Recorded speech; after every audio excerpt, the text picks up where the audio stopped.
What is up, ladies and gentlemen, enjoyers of Fortnite? Welcome to Stride Esports League. And today we got the Fortnite week number 2 playoffs coming at you. And I can't do it alone. Obviously, joining the casting booth today is the one and only Venman. How you doing today? I'm doing pretty good. I am excited for playoffs. I missed last week one of playoffs, sadly, but I'm back here for week two. And oh boy, am I excited because I heard some crazy stories about last week, especially when it came to the end game strategies that were being pulled out. Had a couple of heal offs, back to back rounds with heal offs. Pretty insane action. Sad to see you not there. But obviously, here this week, so maybe we'll see some more of it. But obviously, with this week number 2 of playoffs, stakes are even higher. 2 times points on the board for all these teams. Yeah, every single week the stakes are going to continue to get higher. And the reason is because you have less games to be able to do it. At the very beginning of this event, you had 12 games. Now you only have 9 left, 3 today, and then obviously 6 more in the other 2 weeks. But what I think, as we're looking at this, at the leaderboard, is that last week is going to be huge. And the Yeah. reason I say that is because it's 4 times multiplier for points. So instead of double, it's going to be quadruple. And that is going to switch the leaderboard up a lot. But of course, the week by week play is what really matters. And players executing what they have to do today is going to be most important. Yeah, that week by week play important. That 4 times points important. But you were talking about weekly. We do have other games that we play here at Stride. So let's take a look at our weekly schedule here. Obviously, Monday, League of Legends, Tuesday, chess.com. Today is Wednesday, so we play some Fortnite. Thursday, Rocket League, and Friday, Valorant. So a lot of fun games. So make sure you hit that follow button and stay tuned for all those. Oh, 100%. As we're looking at tonight's schedule, starting off as usual with the East region, followed up by the Central region, and then we're finishing off the night with, of course, my favorite, the West region. But it's going to be overall just back to back to back, nonstop action and nonstop excitement coming from every single game. Yeah, non-stop action, that's what we love to see. And like you said, 3 different regions, 3 different types of play styles we kind of see emerge through the 3, but exciting action nonetheless. But it's like you mentioned, 9 games left is what these players will have through 3 different weeks. Obviously, the stakes, like I said, going to get higher and higher and higher, that final week being the best for them to catch back up. And we kind of saw, some up and comers last week kind of gain back some of that traction on the leaderboard that really no one is safe in their position. No, not at all. This leaderboard is going to switch every single game. And the reason we say that is because with obviously in the past weeks, it has switched. The week by week, every game has switched. But now that this is double points and the points pretty much all completely reset before last week, it was a fresh plate for these players. Heading into this playoffs now with double points, with double the points being worth, this leaderboard is going to continue to switch. Because say one game you get eliminated early on, next game, say you have like a 10 to 15 elimination victory royale, that's going to be double the amount of points you would have normally, which is going to change the leaderboard a lot. It's going to change the leaderboard a lot, and it really does. Like, you have to keep that consistency. That's the one thing you can have in a battle royale. I mean, obviously, you can't really predict everything. There is that RNG factor, but when it comes to playing consistently, especially in these playoff weeks, that's what these teams are going to need to do. Maybe not just have that one big game fall off the other 2, but stay consistent, get those top Mhm. fives, get those eliminations, and like you said, get yourself double points for your efforts. Yeah, the strategy that these teams need to have is pretty much the strategy that we've seen the most successful teams do. There's always that normal strategy that we see where players play as aggressive as they possibly can, but that doesn't always work out, especially in a format where only 4 weeks count instead of what we've seen in the past, which was like 10 weeks. You gotta try to play it so that you stay alive later on in the game, get the perfect positioning, and if you're in that perfect positioning, the eliminations are going to come to you. You don't have to go out of your way, unless obviously off spawn. You can maybe play a little aggressive if you have good loot. But as it gets on, as the game moves on, just play slow, play safe, and if you're in the right position and you have the right high ground or the right just pretty much momentum, just get the eliminations as players are rotating and running. They're going to be like running ducks or sitting ducks. Exactly. And it's kind of like we saw kind of last week. If players, if they had 3 or 2 members left after a team fight, they might just have to leave because, it isn't worth risking a whole game. Hmm. In the regular season, you have some more games to expend. some more time to catch back up. But, getting one or two players towards those end circles, just getting those placement points, getting those doubled is a huge thing. So you have to be very, very tactical, about any fight you take. Because, if you get eliminated, it is not going to be fun. But talking about it, we are getting in here, it looks like, into our game number one, starting off with our Eastern region. Looks like we got a squad landing at Grim Gables. Point of interest that I have been talking about ever since it first came into the game, pretty much around Halloween a month ago. And one thing I do want to quickly note, we're in week 2 of 4 for these playoffs, which means there's 2 more weeks. What's going to be changing literally this weekend is a new chapter. And normally people are like, oh, it's a new season. All right, whatever. The map may change a little bit. But this is a new chapter, as we're going to see some shots go on between Mackenzie as Mackenzie goes down. But with a new chapter comes a completely new map, completely new loot pool. And, well, might as well just say, hey, the first 2 weeks, yeah, they matter. But with a new season coming into play and new strategies are going to come out, new weaponry is going to come out, the last 2 weeks are the most important in my eyes. Yeah, they really much are, and it's once again that what these players have to face every single week. Fortnite changing up the meta, adding new weapons, removing certain things. It is really this adaptation, and who can be the most adaptive, and that's going to be, like you said, who is going to be able to show up in this new map, who is going to put that practice in to know it better, to know the locations to land, to know those end circles. Yeah. Like if you don't come in prepared, 2 weeks of double and 4 times points where you get bottom of the leaderboard is not going to be something you want to have. Yeah, and the reason the 4 times points is so huge is because if you're in first place, heading into the last week, you got to make sure that you're in first place by a lot of points. Because say you have a really bad week, if one team in second place has a very good week, they're going to shoot up. That's why these first 3 weeks are pretty much equal to that final week, in my opinion. Because if it's close in the leaderboard, maybe even if it's like, I don't know, 100 points. If it's a 100-point difference between first and second, well, guess what? That team in second can have 2 good games out of 3 in the final week. And with the 4 times points, they could actually probably get 100 points in a single game.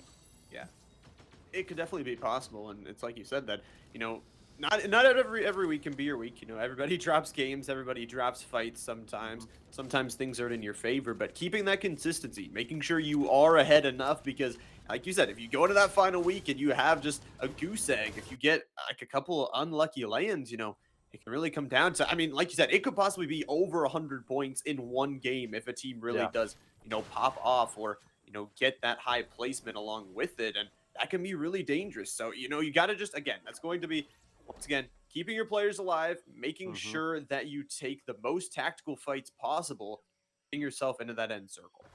Yeah, the best way to play it is a strategy or a play style that I like to call passive aggressive. The reason I call it that is because it's a strategy where you play passive and you take shots from a distance. And say you knock a player or you do a lot of damage to multiple players, then you play extra aggressive once you know you have numbers or you have heals on your side. So say you're playing and it's a squad. So say you're in a 4v4 and you knock one player. You're gonna obviously go in and say, hey, we're in a 4v3 with one player knocked. We got to push immediately to get these nice eliminations. We have numbers. But say you're shooting from a distance and you only do maybe 80 damage to a player, and that's all you can do before they can get into cover or start to escape. Well, then you just got to decide and say, hey, not worth the fight. We got damage. We did some damage. We hurt them a little bit. Maybe had to have those players use some of their heals. Let's just rotate on out of here. We hurt them a little bit. Let's do our thing and continue to move on. Yeah, exactly. That's a perfect style to play. We see a lot of teams do utilize that. It's really playing off your advantage. That, like you said, if you don't get a knock, if you don't get a lot of damage, you're going to have to travel 100, 150 meters to get over Yeah. there. They're going to be fully healed up. They're going to have a position knowing you're coming. So you need to get some sort of advantage to play off of, or just, like you said, play it safe. If you don't get anything out of it, if you all are still 4 strong, you can just Yeah. rotate on out and get yourself a better spot. Yeah, that's going to be the game plan that we're going to see a lot of these players do is just to say, hey, let's dip our toe in the water. And, if the water's right, we'll jump on in. But if it's not, we're going to sit back, we're going to relax, get some more placement points, because placement points are going to be huge because with the double and then soon quadruple times points, every single point is going to be huge for you, especially if you have players like Mystical and Loot Shark getting a lot of eliminations. Well, as they're eliminating players, you're getting placement points. So there's not really a need for you to play as aggressive as you possibly can. You eliminate those players, you eliminate those teams, those placement points are going to come. But like you said, a lot of kills, those elims coming in the kill feed already for Mystical and Squad. They've had a good season so far. They're very consistent. And now we see this team, playing down in Grim Gables. Haven't moved a lot. It looks like might have been the team that landed here. Their loot is semi-okay, and, they have an okay position for right now. But there is a team that looks like up on this mountain, which is just a really hard angle to look towards. I mean, they really, it's hard to hit those shots over towards it, and they have really ultimate high ground in them. So they got to be careful, peeking out for too long. Yeah, that Grim Gables mountain is, in my opinion, like top 3 mountains in the game to be in. I think the Rave Cave is the best just because you have the head on top of it, so you have like some more cover. But that Grim Gables mountain is so high up, and there's really only one way up it, that you're pretty much safe as long as stay a little aware and watch your surroundings. But you're gonna be able to look down on multiple point of interest, and it's gonna be very hard to push up that mountain just because all of the surrounding area is like flat ground with just like some trees. But all you got to do is shoot out those trees to the player hides behind them. Much, yeah, like you said, such a power position. Rave Cave, though, obviously you get to rave, so that's always a fun time to have. That is true. It is looks like a balloon take here from this team, as they're going to try and equalize that high ground by trying to get a little bit more high ground, but it looks like they're actually going to rotate out. So, they're going to go out of Grim Gables, maybe seeing that team on towards the high ground, not the position they would want, and actually they're going to be rotating a little bit close to them, so you have to be a little bit careful. Yeah, you always got to be careful when you're gliding because you can't really do anything besides glide. So these players are going to have free shots on you. But it looks like we have another team using the balloon strategy. That's a strategy that we see a lot. Yes, it's obviously the best high ground you can have in these middle areas just because you're so high up, and there is literally one way up. But you always got to be careful because you could always get headshot sniped, which of course has been something we've seen in the past.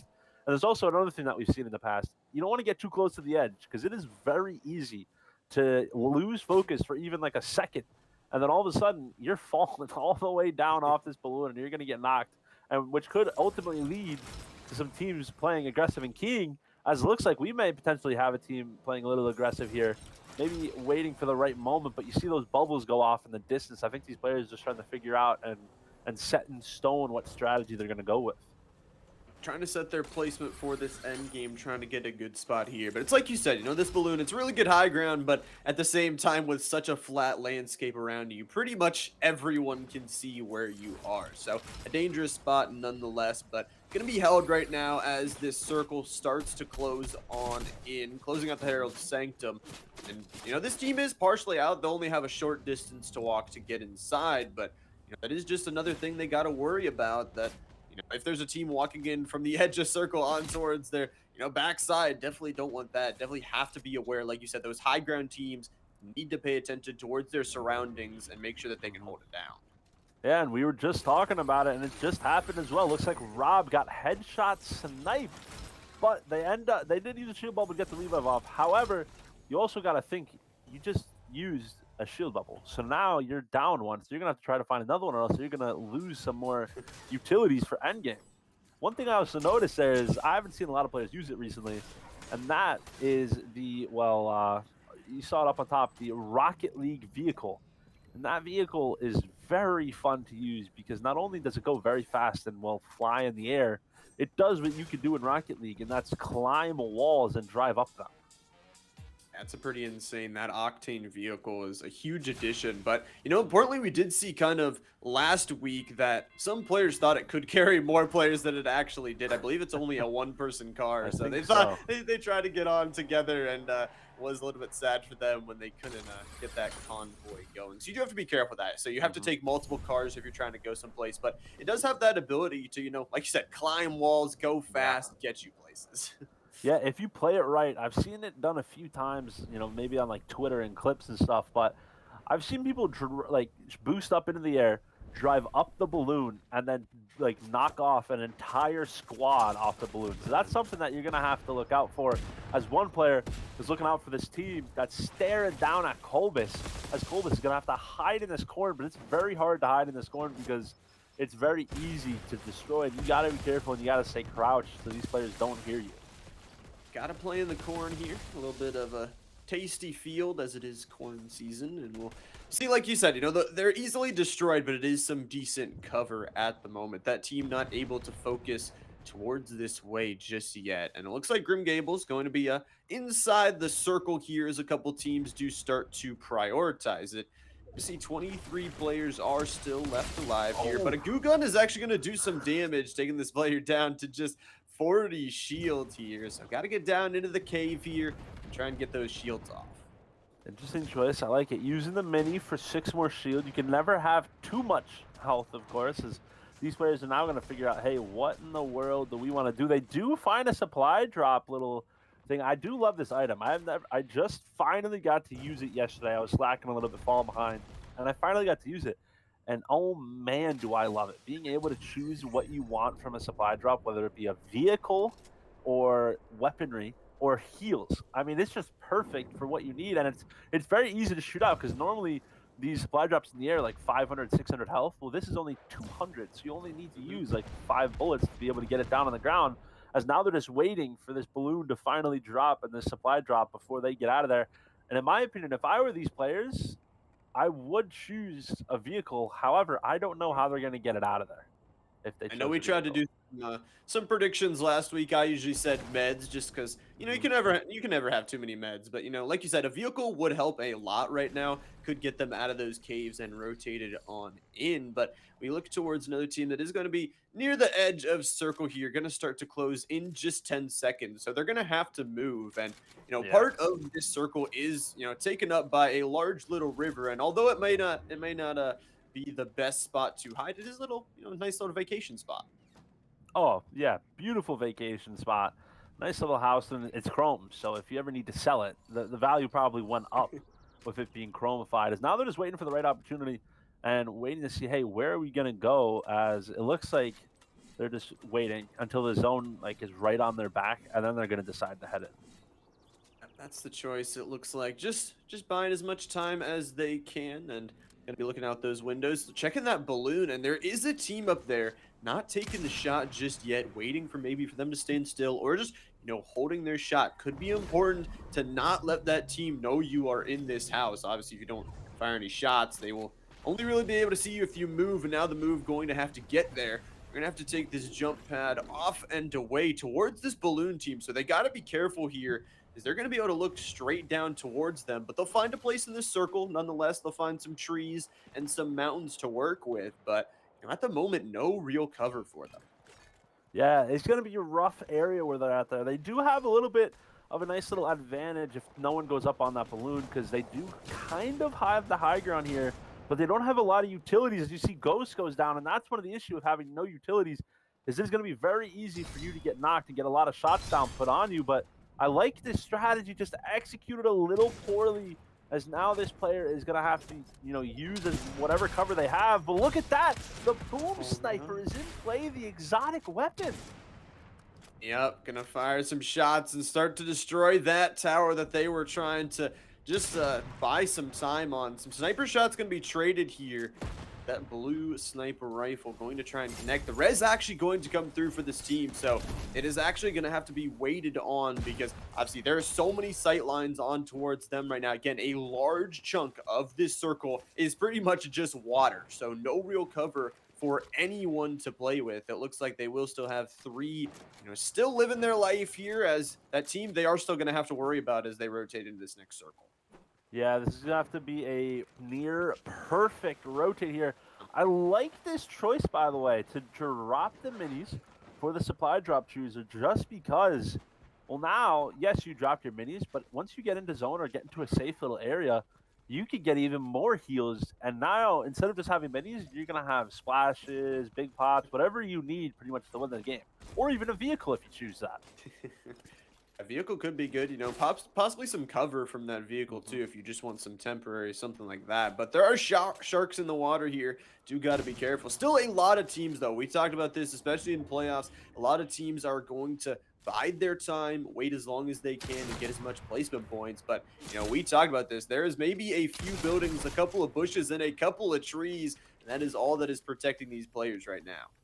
Yeah, this is gonna be interesting because this is I like this zone just because well you like you just said there's literally one building, maybe some cover here up ahead with the bushes. They're not in zone, but up to the left they have a little bit of a little area that they can go up onto. As it looks like those players actually chose the vehicle supply drop to rotate in the zone, maybe try to have a little bit of cover as well as Mystical gets knocked. And this is a player who Mystical week after week we normally see get a lot of headshot snipes. And now it looks like Mystical is on the other end of that.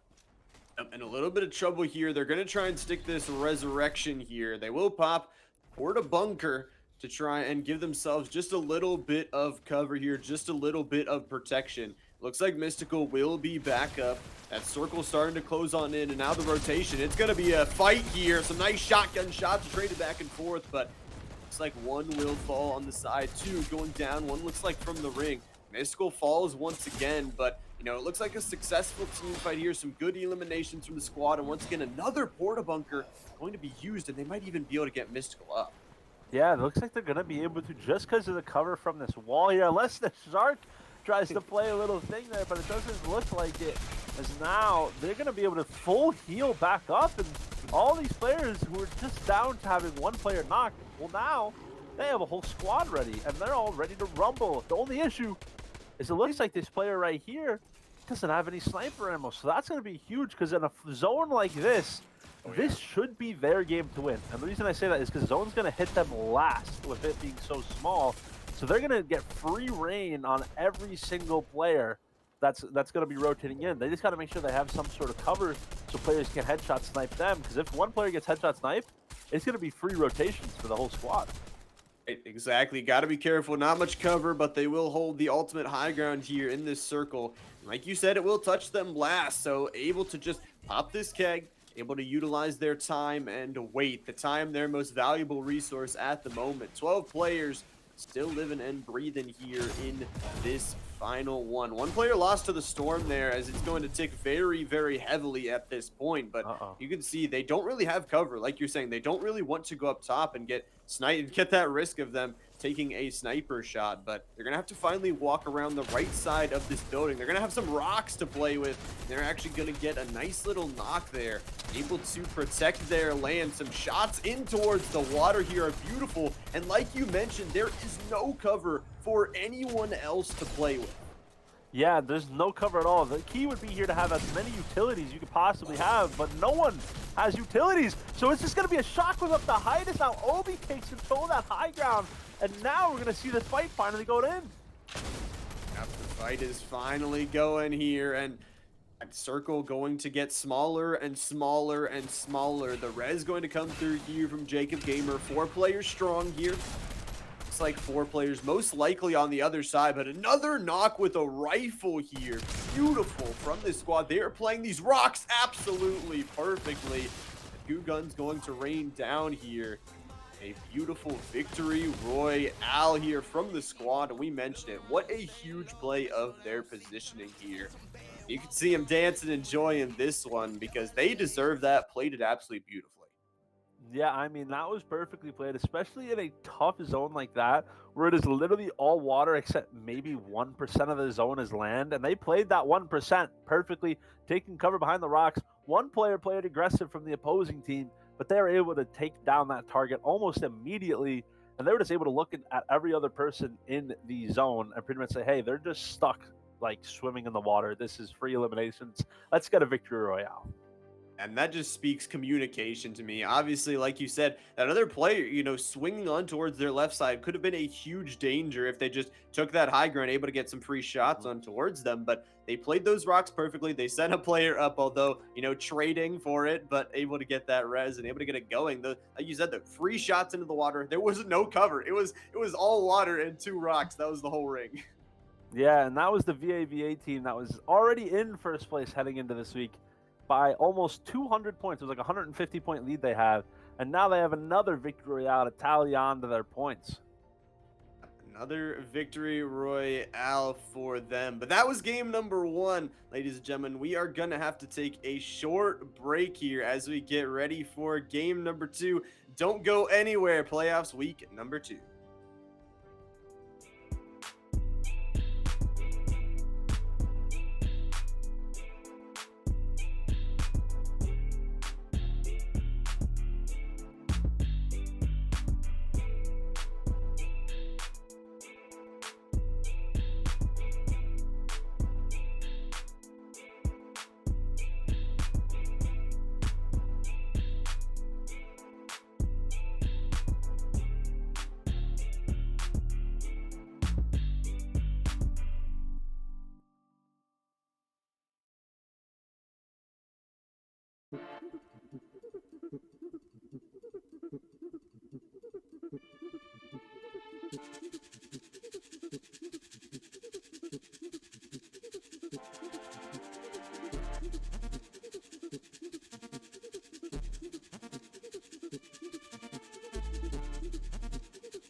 Welcome back, ladies and gentlemen. After that short break, we are back, and we all took a bath in that water and are here getting ready to go for game number 2. But Venman, what a crazy game number 1! All water, pretty much. Some teams trying to pull out a truck, some shield bubbles, whatever they can to try and protect themselves.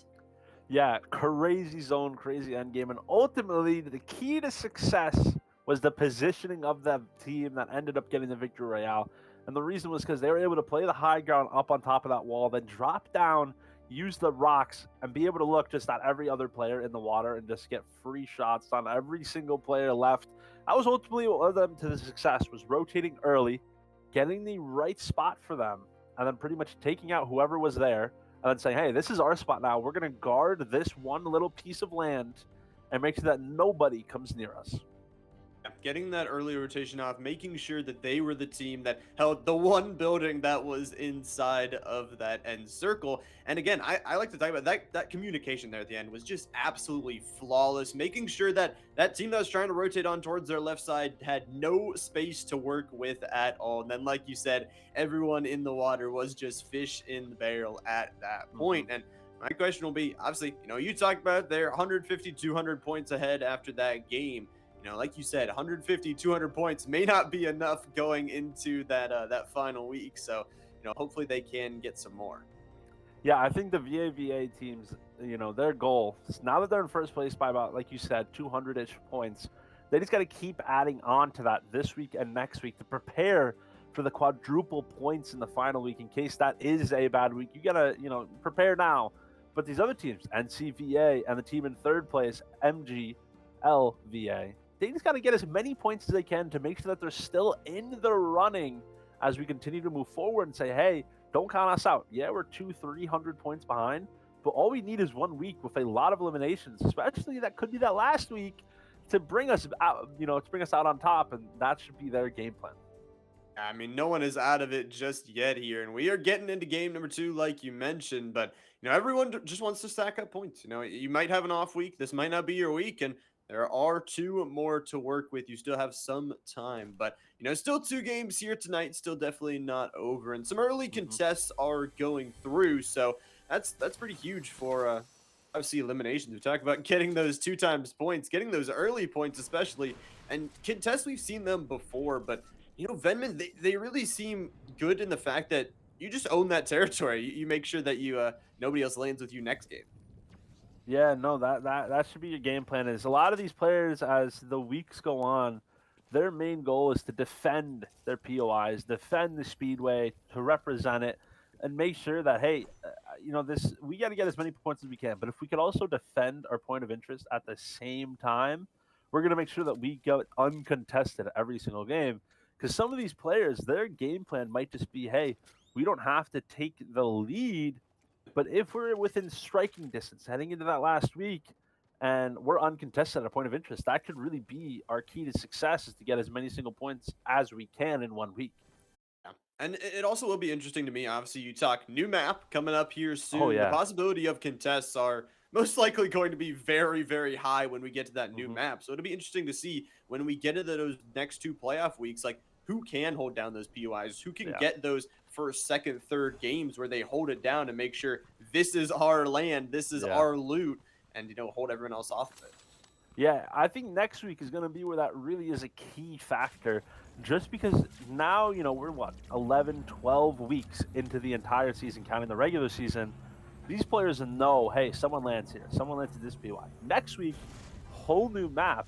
You don't know where someone's going to land, especially if, people, in my opinion, with the name of next chapter being called The Fracture, I think we're about to get a lot of different point of interest from past chapters and past seasons all brought into one. If that's the case, you're going to have players landing at old POIs that they know from the past, that they trust. And if a lot of players trust a certain point of interest and they don't trust other ones, we're going to see a potential point of interest that is contested by like 3, 4, 5, maybe even 6 teams. Yeah, there's definitely that possibility, and you mentioned it, that the fact it is these contests, it is the possibility for it to do that, but you've also mentioned that it's been 10, 11, 12 weeks where these Yeah. teams not only have been playing but have been learning the rotations of the teams around them. Oh, he's doing it. There Oh, it they're is. doing it. The balloon. But like I was saying, that it's going to be a whole new rotation pattern too. It's going to be a lot of adversity that they have to chase. Just messed around in the balloon, beautiful with the car. I think the car is stuck now. Big. I think it is. Sure. I'm wondering, can someone hit that launch pad, or can this player even get out of the car? Oh, he made it out. All right, never mind. We're good. I was like, what in the world is their strategy here? Some dance moves, obviously, on the balloon. Like you said, that new car been kind of a game changer for some teams. But the Yeah. vault also being a game changer, some really good loot inside for the team to get on healed up, get themselves some good weaponry for this end game. And with being so many vaults around the map, we're seeing so many teams that go into those end games really, really kitted up. So if you're that one Yeah. team that doesn't hit a vault, that doesn't get kitted up, you really feel at a disadvantage. Yeah, no, it is going to be crazy if these players, the loot is just going to be outstanding. So it would be crazy in my mind if these players don't go for the vaults because there's no real reason to. I mean, you get as many heals as you want, as many utilities as it gives you, and it gives you outstanding loot, whether it's legendary or epic. It gives you such good weaponry, such good heals, and you said prepares you for that end game. But it's going to be the Octane card taken. Obviously, like you said, a solo car, so can't take it with your teammates. But going to once again drive up the side of that balloon and some fancy tricks for us, Venman. You gotta love the fancy tricks with the car. Hopefully they did their challenges because you could actually get a car in Rocket League as well if you do your challenges. A little bit of both, helping out on both sides. Is now we're just gonna wait for these players to, look around, figure out, hey, where do we want to go? Do we see anybody? Can we get some free shots on someone as well? And I actually like that. They're taking the balloon up. They're going to be in this circle, but not only is that car there for an escape route, it will also be there for cover. I mean, we talked about how little these balloons really have in the terms of cover, and just having that little extra bump really can save a couple lives on your team. But they'll be waiting in ring. They'll have a good position, and with taking that vault too, like we both said, they're going to have such good loot for that end game. Yeah, I mean the more loot you could get, the better. Whether it's weaponry or utility, sometimes it's actually better to have more utilities than weapons. Especially if you play it smart and you're a smart squad, you may only need like a shotgun and an assault rifle, and then utility and heals. You don't really need much more. Obviously, obviously having 3 or 4 weapons helps as well. But in my opinion, I'd rather have like maybe 2 weapons, a heal or two, and then utility because utility is huge, especially if you get another zone like we just saw last game. If the squad in the water, if they had either shield bubbles or they had porta bunkers, that game could have won completely different. It really could have, and I know it's like to your point. Utility really is the most important thing because you have to assume the worst. You can't really assume Mhm. you're going to get a free rotate into the ring. You can't assume that you aren't going to run into a team. And the question is, okay, maybe you take 2 shield bubbles. What happens once you use them in your fight Yeah. towards the ring? Then you don't have them for those end circle fights. And like you talk about, if that team had some extra utility in that, water, it could have been a Mhm. different story. So just having as much as possible, even if you're only, like you said, carrying 2 guns, you can make the most of it.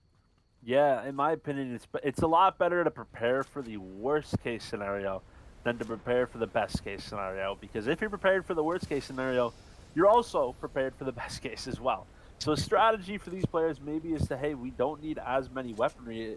Like I feel like for a squad, 1 or 2 people should carry a sniper. Definitely one, obviously, because the sniper is such a game-changing weapon. Everyone should carry an AR and or an assault rifle and a shotgun. Like those are the 2 most need weapons. But then on top of it, you could either have 1, 2, 3 people carry heals, and then you could have that other person carry like 3 utilities. If you have one player running 2 weapons and 3 utilities, and you have other players running like the same thing or that except it's heals instead of utilities, that's the key to success. And that's why in so many of these other events outside of this league, whether it's the zero build cash cups or the console cups that we've seen, the key to those players' successes and those team successes is they have a perfect balanced loot pool when it comes to their teams. You need to have that balance across your team members. You also need communication. I mean, we talk about that. All these teams really here in these in the Strategy Esports League are really really good at Mhm. just communicating to each Oh other, yeah. saying, "Okay, well I have 3 utility. You don't need to carry any extra. I have it all. We're good. We have 6 healing combined between the 2 of us. We don't need to carry more. Like you said, maybe carrying the sniper rifle on 1 or 2 players. Maybe you Hmm. don't need it on all 4. Like if you don't have that communication, it really can mess things up. Like you have one player that's carrying 2 sniper rifles or something and has a bunch of heals in their inventory, and then the guns aren't right, the heals aren't right, the utility isn't right. It just doesn't set you up for Yeah. success. I will say I love this strategy coming from the NCVA team of running the boom sniper. And the reason I love it is because it pretty much takes porta bunkers out of play. If an opponent is using a porta bunker, you could just blow it up almost immediately with this sniper, and you're going to be able to do damage to players inside the porta bunker. Or if you hit a player, not only are you going to do player damage to that player, but also any players around him, as well as the porta bunker walls. So that weapon is very underrated in zero build, and the fact that they're using it means that their strategy is intact. Yeah, it very much is. I mean, we've seen it with that. We've seen it with the goo gun. Things that can destroy cover inside of zero builds are so strong because it is zero bids. You have only those small Yeah, resources, and it's going to be the ammo of a boom sniper rifle versus how much porta bunkers the enemy team has. And yeah. if they have more porta bunkers, if you don't have that weapon, they're just gonna be able to bunker up. They're gonna be the one team that has those resources, that has those, even though it is zero builds, they'll have something to protect them at least. Yeah, no, I love it. And another thing that we got to talk about is the new addition to the chick. Oh my gosh, as Ooh.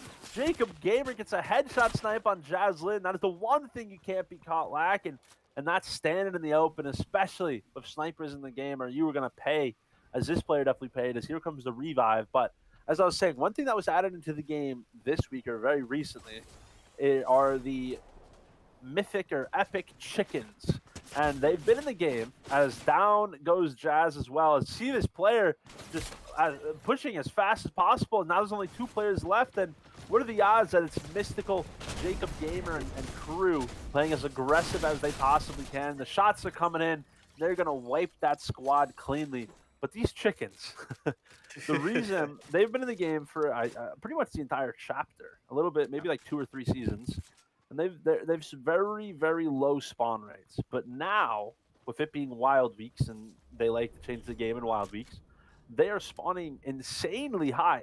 So you're gonna find potentially as a solo 3 or 4 chickens a game. So as a squad, you're getting what 12, at least 12 chickens a game, which means legendary or epic and legendary loot every single game as well, because that's what these chickens are gonna drop.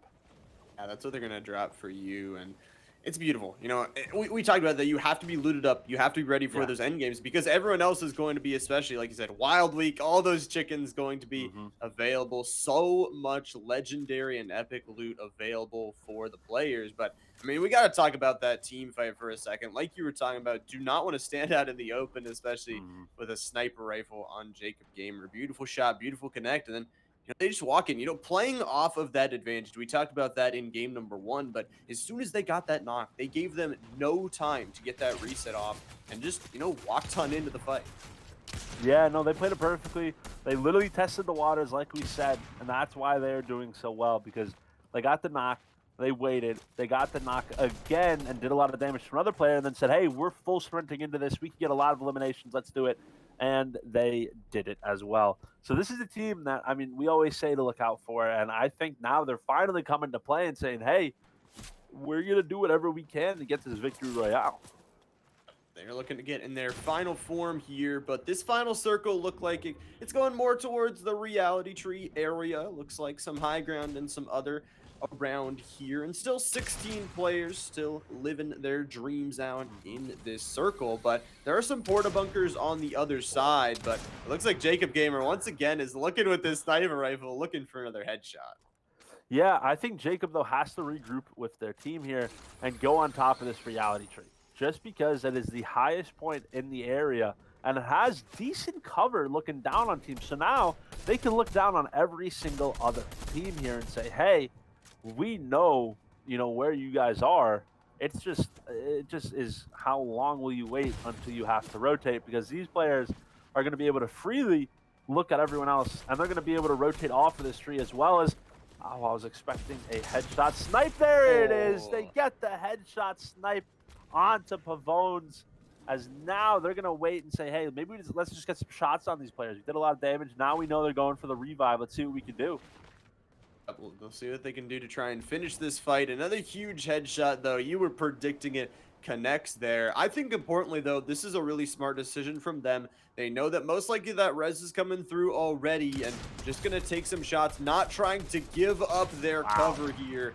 And the life jacket will not protect you from Jacob Gamer and the squad. I mean, huge elims coming through, just making sure that team has no space to work with.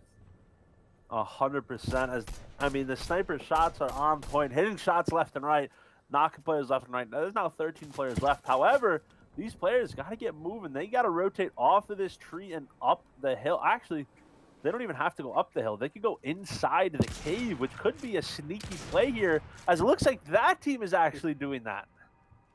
Yeah, they might only have 1 or 2 members left alive. Not 100% sure how many survived the barrage of bullets there from Jacob Gamer, but they also have the one-person card, the Octane, in their back pocket if they do want to try and run away. But an unfortunate ring pull nonetheless, is like you said, this was a really nice high ground spot, but it's gonna pull towards, not towards them, but away from them rather. So gonna be jumping down. They'll be able to get up on this mountain, a nice little clean rotate here, and almost already back to a good position as you see some porta bunkers in front of them. Gotta wonder if there are maybe some lurkers hiding inside of them, but you can see also they're looking down to make sure those players that went into the cave don't get a free rotate either. Yeah, I mean, this was a beautiful rotate by this team, especially how they're going to push you. You just got to hear shots because the trade is not going to go in the favor of this player.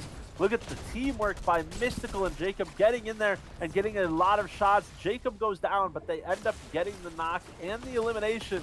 So now we're just going to have to wait for the rest of these shots to go in. The revive come in. You got to watch out for the goo gun as they're going to get that elimination, and now they're going to have to play a little smart here. Splash is going to have to be popped here as, a jump in. Is it dangerous? They're actually going to lose Jacob Gamer here, so they'll have the card most likely. Don't know if there is a reboot opportunity for them, but that one hurts. You try to take out 2 players, you lose one of your own. You do get those eliminations and that placement point, so that's going to feel really good. But if you're talking about having advantages, they're going to have to be playing from a disadvantage, playing from a player down, but still a danger nonetheless. I mean, they can pick up that sniper. If they can hit one of those headshots, can be an instantly equalized fight. Yeah, this is going to be a very fun final zone here, especially because we have one squad on low ground, and we also have, or we have one team on low ground. I think we have another player somewhere hiding down here as well, but we also have a team up on top of the high ground. So this is going to come down to who will get the shots in first, and we may even see something that I know you saw last week with it being a heal off. It's definitely possible. Med kits, med mist, just got to find a little bit more heals. If you guys have some keys, you could potentially get some splashes out of the vaults. I think that this could be the play if they play this right. Maybe go back for that med mist, and you can stay in zone for a long time. Yeah, that really is one of the best items to have in a heal off fashion. That med mist, we saw it coming, like you said, coming clutch last week. 2 back-to-back heal offs. Hoping to see another one. I mean, I know it's not as exciting for the players, but it's definitely exciting for us as we get to see the race to see who can keep their health alive. 100%. As it looks like some eliminations are gonna go in. As I'm excited to see how this final fight goes down. 7 players left, and it looks like there may be some players. Just look, we got 4 players. This squad right here as a full squad. The team in second place right now, still I think, they are the only full squad left in the game. Team in second place looking for a huge comeback game here to try to move up the leaderboard. As now they're just looking around waiting for the right opportunity, and I think they're trying to find where these last 3 players are hiding at. Yep, and I believe it is that team from the cave that lost Jacob Gamer.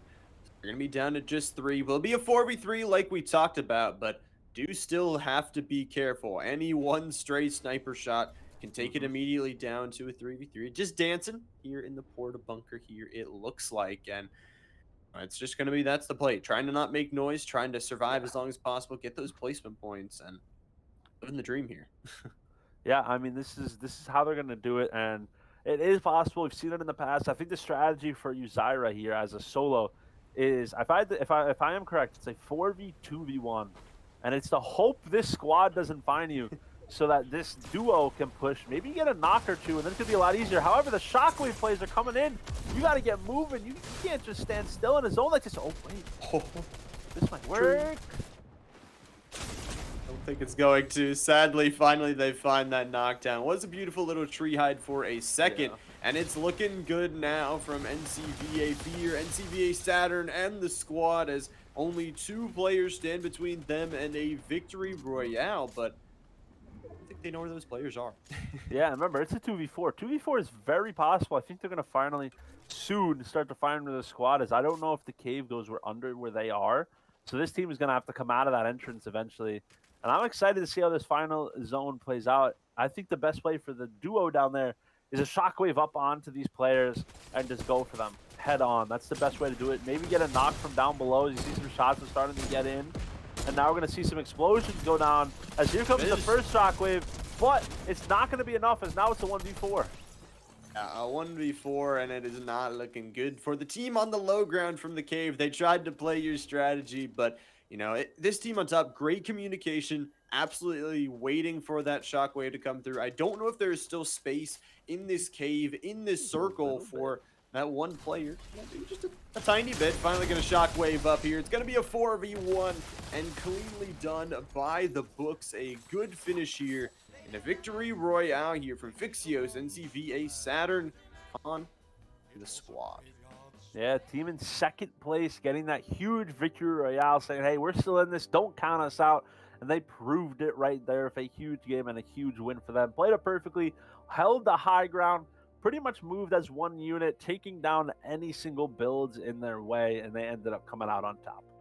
And I really like that. Communication once again from this team goes absolutely massive. And, it's like they didn't overextend. They didn't send one of their players off into go looking through all of these porta bunkers to do anything. They specifically destroyed that porta bunker, made sure they got rid of the solo. Then they know there's nobody else here up on this high ground with us. They have to be down in the cave. Know that they're going to shockwave up because there's no space in the cave for them to be, or at least in the next coming rings, there is going to be no space. So, they have to make that shockwave play, and results to nothing. Yeah, they played it perfectly. They played it by the book and did everything that they needed to get a win and move them up the leaderboard closer to catching up to first place. As that was game 2, there's one game left on East, and we're going to go watch that game just in a little bit, so we'll be back in a bit.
Welcome back, ladies and gentlemen. Two down, one more to go, and two different winners through our first two games. But going into this third one, still double points and still a lot of stakes on the board here for our final game of the Eastern region.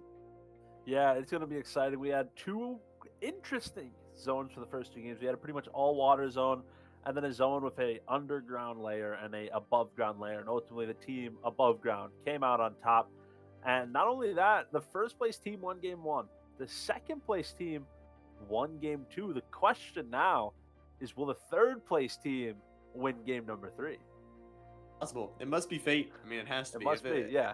It has to be pretty much. But yeah, like you said, kind of interesting zones. A little bit weirder. A lot of high ground differentiation on that second one, and then in that first one, like you were saying, it was just plain water. There was nothing else there. A couple of rocks for that winning team to play with, but see, might get something different here in game number three. Yeah, I mean, I'm a little excited to see where these zones have pulled. I mean, we had one zone, that last zone, pulled to the western part, and then the other zone we had literally pulled to the exact direct middle of the map. So now I'm excited to see, because normally a lot of the teams in past weeks have landed on that like bottom right part of the map or the top right part of the map. No one really lands on the left side. So maybe these teams are thinking, hey, we had a center zone and a left zone or a west zone. Maybe we land west side of the map and move on in, try to figure out where it goes from there. I'm excited to see if strategies are continuing to change and if these players are still going to be able to adapt to these games. And that is the question, honestly. The left side missing some love. Maybe some teams need to land there to show it some. But it's like you said, the zone may change, may go somewhere else. But strategies obviously going to change. We talked about it, but a whole brand new map is going to be coming next week. So these strategies that they've built up, that they've locked in for 10, 11, 12 weeks here, they're going to be all be changed here in the snap of a finger. Yeah, it's going to be huge, the update that's coming out. Because not only is it a completely new map, it's a completely new loot pool, new weapons, old weapons, the same weapons. No one really knows. Like everything that we're saying about the new chapter is all just hypotheses that could come true, could not come true. No one knows what's happening except the people at Epic Games. So it's just going to be outstanding to see what happens on Sunday, and if these players in these 4.5 days, 3.5 days to figure out by next Wednesday what their game plan is going to be, because no one really knows what each team is going to be doing. And I mean, you got to be grinding in those games, getting those practice. But talking about games, we are loading into game number three here, ladies and gentlemen. The final game here for the Eastern region. And just as a reminder, we'll have two other regions here today, Central and Western. Both of those going to be on later. But final game of Eastern, possibly fate has decided that the third place team has already won this one. Yeah, I mean, hey, if it goes according to plan, that will be what's happening, and that'll be kind of exciting. Just because the leaderboard would probably be almost the same as we're heading into next week. Because with first winning the game, they obviously moved up, but then second place won a game, and now second place said, "Hey, that lead that you have now is smaller." And now third place, if they win a game, they're gonna say, "Hey, don't forget about us over here. We're still in the running. Don't count us out." Yeah, it'd pretty much be a wash, equalizing all those three scores, except for, everyone below them that might feel a little bit left out and left behind. But still possibility for anyone to win it again. All these teams here tonight are very, very good. Impressive how good they are. And any one of them can take a win. So it'll be exciting to see this one. But 31 players right now, a lot of people. We've seen, again, more teams prioritizing getting into those late circles, getting those placement points. With this double points, obviously, those placement points once again being doubled is huge, as we see this team prioritizing the vault, prioritizing loot, and trying to get everything they can. Yeah, I mean, hey, if you're gonna try to get loot and prioritize it, there's not a better place than the point of interest that they are at right now. Just because it is stacked with the most amount of loot on the entire map, is all put into one place. As it looks like there actually may be another team there as well. So you got to be careful. You got to dodge these bullets. As this player, Cloud, is hit down for a lot of damage. And now these players are going to have to rotate out of here. And this is not something that you want to be doing in a squads event, just because the map is so condensed with all these points of interest, and so how easy it is to rotate. You're not going to have a lot of loot to be able to go through. So you got to move quickly, or else all of a sudden you're just going to be running around with barely any loot. Yeah, no loot, and it's already going to be two members down here. Not the best scenario. They will have those chrome splashes to get them moving out faster. But like you said, a lot of those POIs have already been, landed on, have Mhm. already been that loot taken from them. It's going to be sitting here as a blob here on that middle floor of the balloon. Finally going to pop out, but shots are raining down and they're taking some more. That overshield is going to be taken out first here for Clouds and the teammate as they've already lost two. They're going to try and get these two out, and they will take some more chrome to try and do that, but the team seems unrelenting. They know there is Ah, blood in the water, down to 8 health, and that is all the team is going to have. The no! wolf! Oh no. And the Wolf takes down the final player. And um, I mean, what are the odds that it's Rob's team playing aggressive here, or as one of the teams playing aggressive here? I mean, this is a team as well as other teams, of course, that pretty much land at their point of interest, loot as quickly as they can, and then push out to the surrounding areas to try to pick up some quick eliminations. And they want to try and show their presence, all across their POI. Make sure that they can be known that if you land anywhere close to us, you are going to be the first to be attacked by us. And obviously, that team fight working out very, very greatly from them. The enemy team, it didn't seem like they had a great strategy to get on out of there Yeah. because, like you said, they didn't have a lot of that loot. A lot of it did get taken from them, and as soon as they lost two players, they were kind of indecisive of maybe whether we should go back for those banners, maybe whether we should just go. And that indecisiveness honestly ended up being the end of their team. Yeah, I mean, like you said, I mean, they probably just didn't really have a good communication. They looked like they were kind of panicked, you know? It looked like they were a team that was panicking a lot, trying to say, hey, where are we going to go? What are we going to do? And ultimately, their lack of communication is what led to their downfall as they went out early this game. Unfortunate to see. Obviously, that will be the end of their day, but still, like we said, still got 2 weeks left for any team to try and to bounce back. Still 2 times points next week, and our final week, week 4, will Hmm. be 4 times points for Yeah. the playoffs. So can't slack on it. Can't let any team be No. counted out just yet. Yeah, I mean, your goal should be next. Obviously, this week, if you do good, that's great. Your goal, though, next week should be, hey, let's get as many points as we can to still put us within shooting distance heading in to the last week, which, as you said, quadruple, 4 times the amount of points. That's going to be game changing because you can, like we said earlier, you can get 100-point games. You can pretty much change your leaderboard almost completely.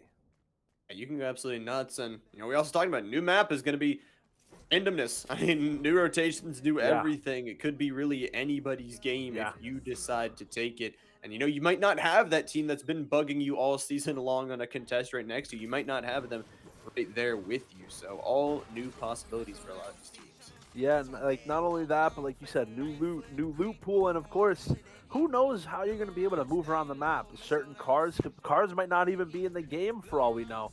There could be planes in the game, helicopters. Like the strategies that we're going to see be brought out next week are going to be pretty much brand new, something that no one's ever seen before in a tournament style. Because if I'm correct, it's actually the first, if not maybe the second, but the first tournament ran or first event ran in the new chapter.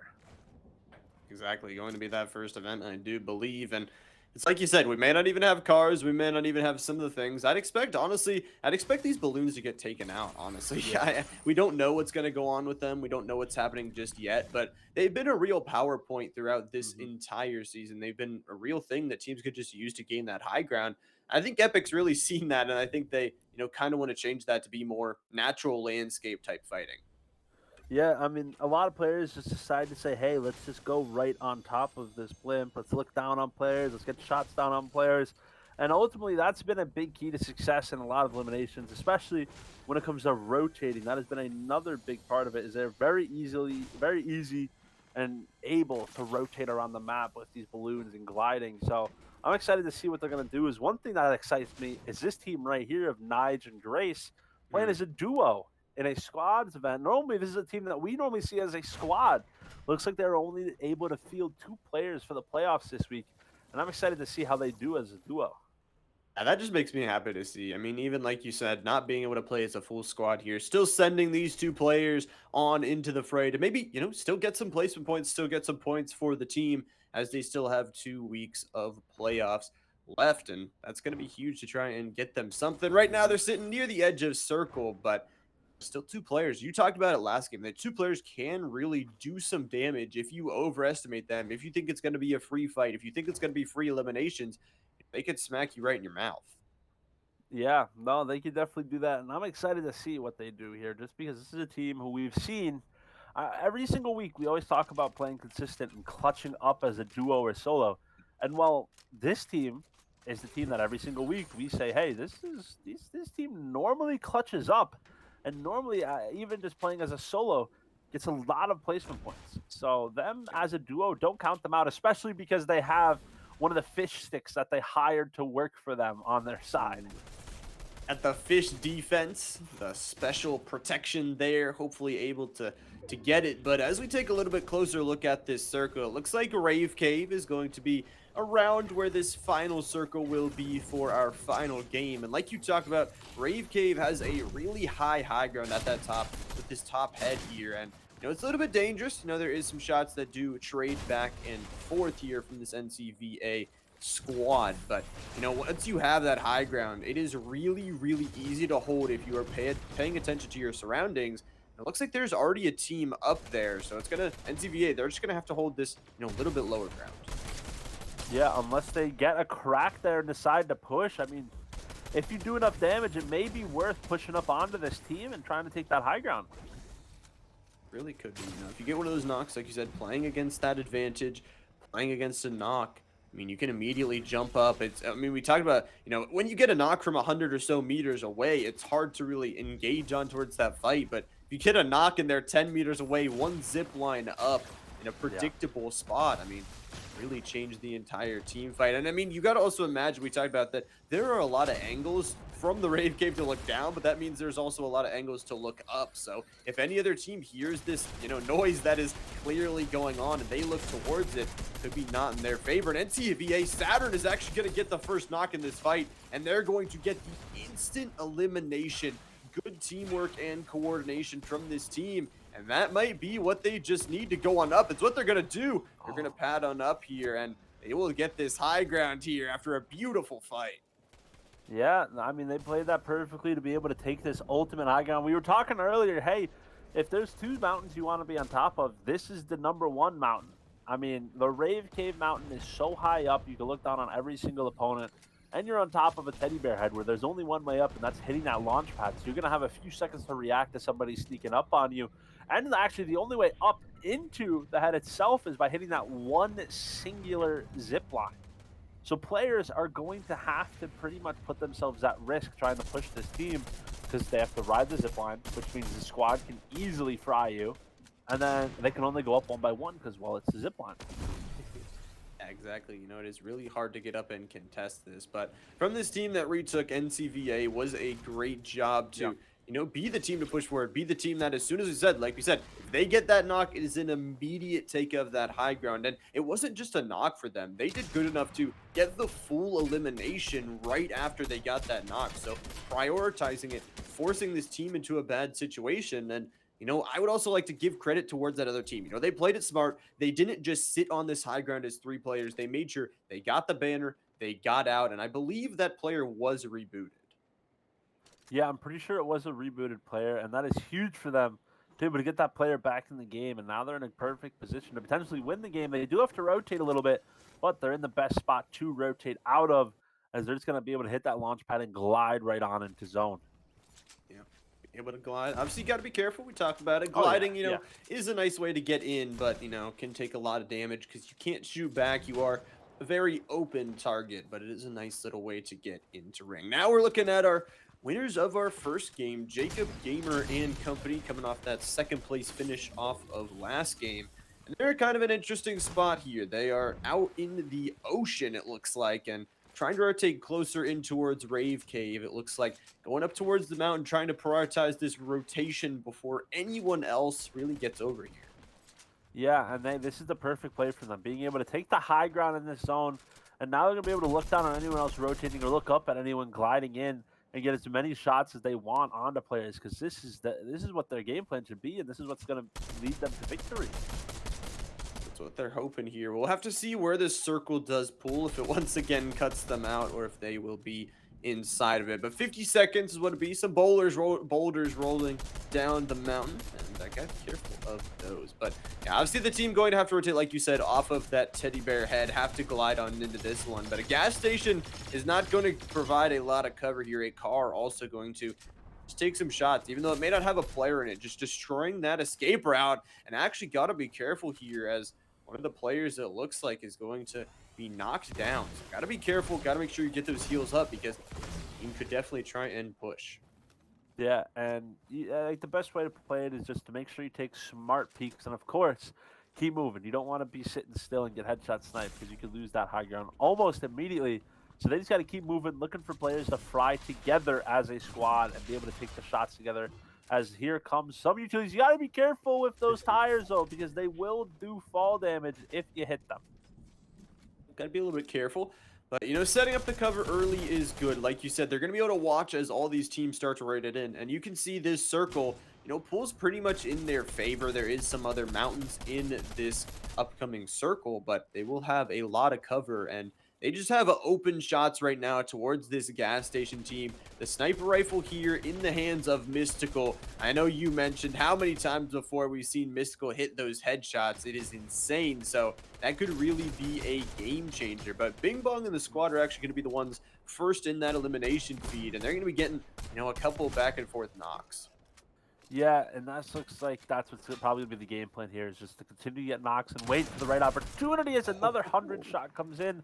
The snipes are being hit, and this is a great area for this team to be, because it looks like they're on the edge of zone. So when the zone closes, there's going to be nobody that could sneak up from behind them. Yeah, nobody really. There will be one team off towards their left, and it's going to be Mystical just aiming in, waiting for the right shot here. Mystical going to know they are in this chromified barn over near the edge of ring, and just holding that sniper just goes a little bit wide, but knowing exactly where these players are, just pressuring them, making sure they have no comfortability at all. Still taking shots here, 23 shots in the rifle overall, but it is going to be Jacob Gamer this time that is going to get knocked. So going to have to send this res on through, get him in the porta bunker, and now they got to be careful, because any team that, you know, saw that knock could really try and contest this high ground. Yeah, no, you said it perfectly. You just got to make sure that they continue to move around and don't get hit. As the shots are coming in from these players on Logan, trying to hit the shots to get some eliminations, but it's not really going their way. As there goes a shot right there. You got to watch out for these trees falling as well. 18 players left in the zone. This is exciting to see how this goes. It's going to be exciting, and Bing Bong and the squad are making the best with what they have. I mean, they have real no cover, but they are just laying down every shot they can to try and get some damage down. Now they're going to take some damage back, you know, down to 13 shields for the side of Rob. Taking down under shield now. Got to be a little bit careful, but I don't think that team on the top is going to, you know, waste away their mountain position for a push. But you know, that one Bing Bong player is Rob. Wow. A beautiful trade back sniping. Yeah, Rob is the player that we've seen be a dominant player in week after week, getting a huge shot. But you got to watch out for the Kuga doing a lot of damage. You got to try to find some cover to hide behind, because these players on top of the mountain, they're going to be able to be there for a little bit longer. And there's another team coming in from behind to get some eliminations. Now all of a sudden, there's 12 players left. Yeah, they just walked over, cleared that out, and this circle going to get smaller, smaller, and smaller. But 12 players is all that's going to be here. So still a lot of teams healthy and waiting here. The goo gun, like you said, doing so much damage to all of those structures and just shooting bullets from afar, just raining down goo from above here. And you can see it, you know, getting some damage on, maybe trying to steal away those eliminations, especially with it being double points. You know, those eliminations are worth so much more. Eliminating the team gets yourself so many placement points. Yeah, no, I mean, the elimination is going to be huge, especially if it being double points, as there's another snipe coming in for 100 damage as NCBA continuing to try to play here, trying to get some more shots. You have a lot of players off in the distance. They're playing it perfectly right now. Yeah, they are playing it perfectly. Playing this little hillside here as the enemy team has zero cover to work with.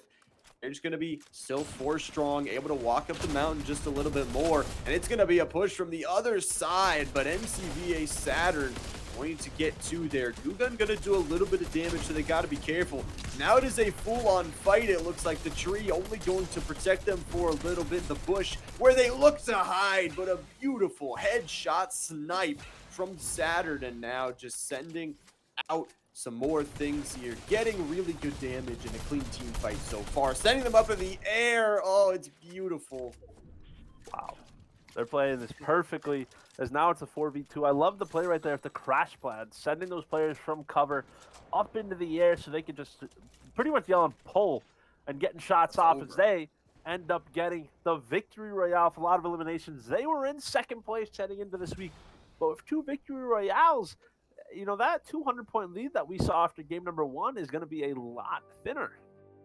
Chopping down that lead. Beautiful. Like you said, 2 games won. And I mean, you mentioned it. They played that position they had absolutely perfectly. I mean, they didn't have much cover. I mean, it was a little bit of a mountain. You know, they had a gas station off to their left side, some water over towards that right side. But they realized, you know, there's 2 teams fighting on the other side of this bridge. We can take free shots. No one's on our backside. We can look towards this. And then once those shield bubbles went down, no cover there for the team, knowing that they have to go either, you know, back in towards the circle or towards them. And, you know, that crash pad was absolutely huge. Send them into the air and then 4v2 to finish it out.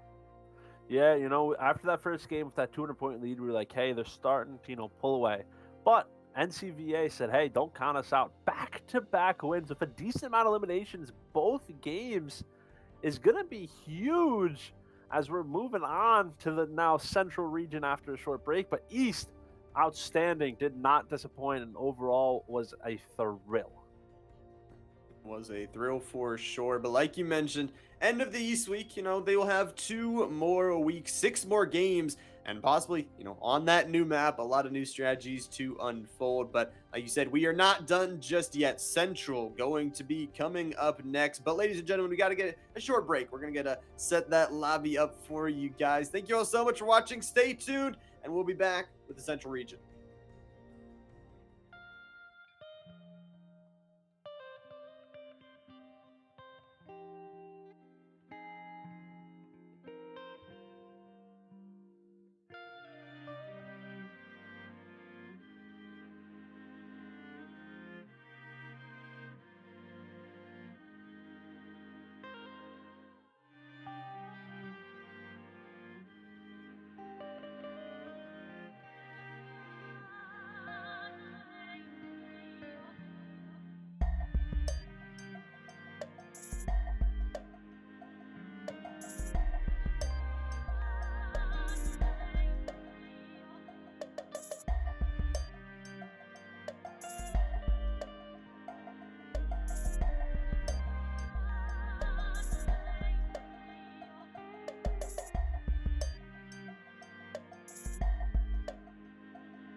Welcome back, ladies and gentlemen. We are here, Stride Esports League, once again, the Fortnite Playoffs, week number 2. Now, we just finished off the Eastern region, but still 2 more regions to go. We got the Central Division coming up next.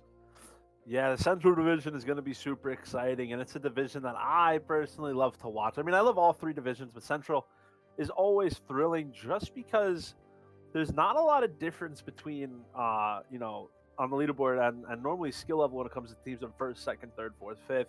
I feel like this is a region where it's kind of balanced and it really is anyone's game. Of course, we have the team of like Just 10 and Rise who normally do very good and win a decent amount of games, but you also have other teams like the Jedi Deuce's team, Reflex's team, all these other teams that are also up there coming second and third every single game.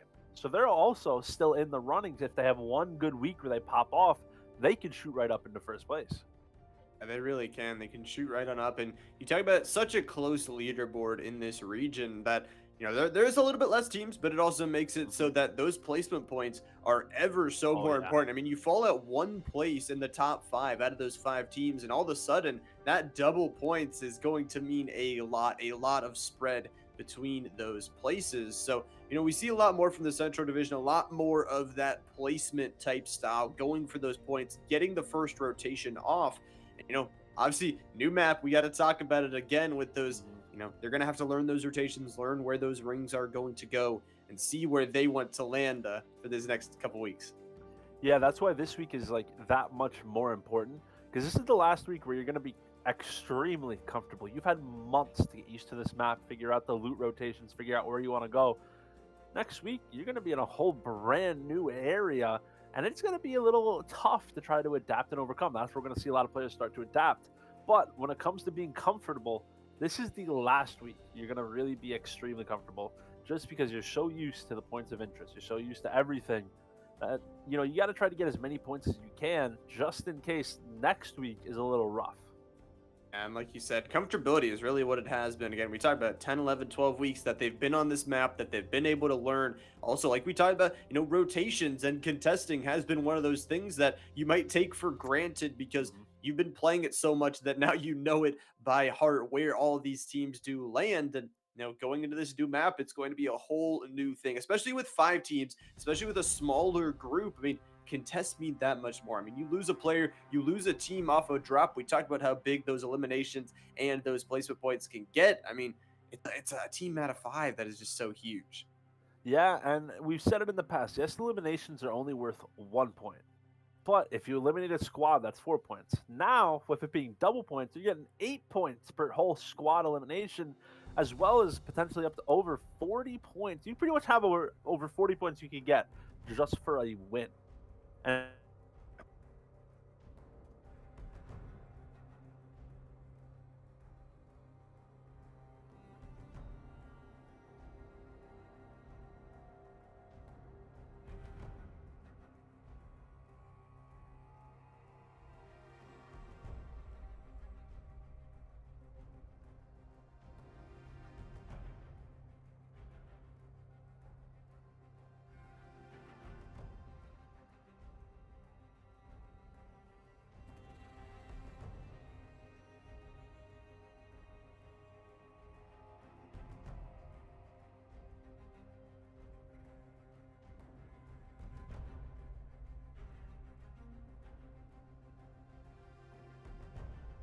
Comfortable situation. yeah, it's going to be a very uncomfortable situation for these players just because like you don't really know what's going to be happening moving forward. Like you said, you have that 1 week buffer, so you're going to have one singular week which is going to be next Wednesday. And when I say week, you're going to have 3 days to pretty much get used to it. And if you're not used to it, that next week is going to be hard. So at least you have a 1 week buffer before heading into the quadruple points week. But I mean, that 1 week could be the difference between how this leaderboard is going to be set up. And I think it's going to be practice makes perfect. I mean, how much time can these players put it? I know school especially is going towards finals, so can't put too much time into it. The school being very important for these players. But, it is going to be practice, patience, who can get there first. And, it is maybe that playing those fast rotations, maybe, even looting a little bit faster to go scout the map, to get maybe, even if it isn't 100% certain, get yourself there faster so you can make, even if it isn't the great decision, a better decision than maybe others could make that have to loot more, that have to rotate in just a little bit later.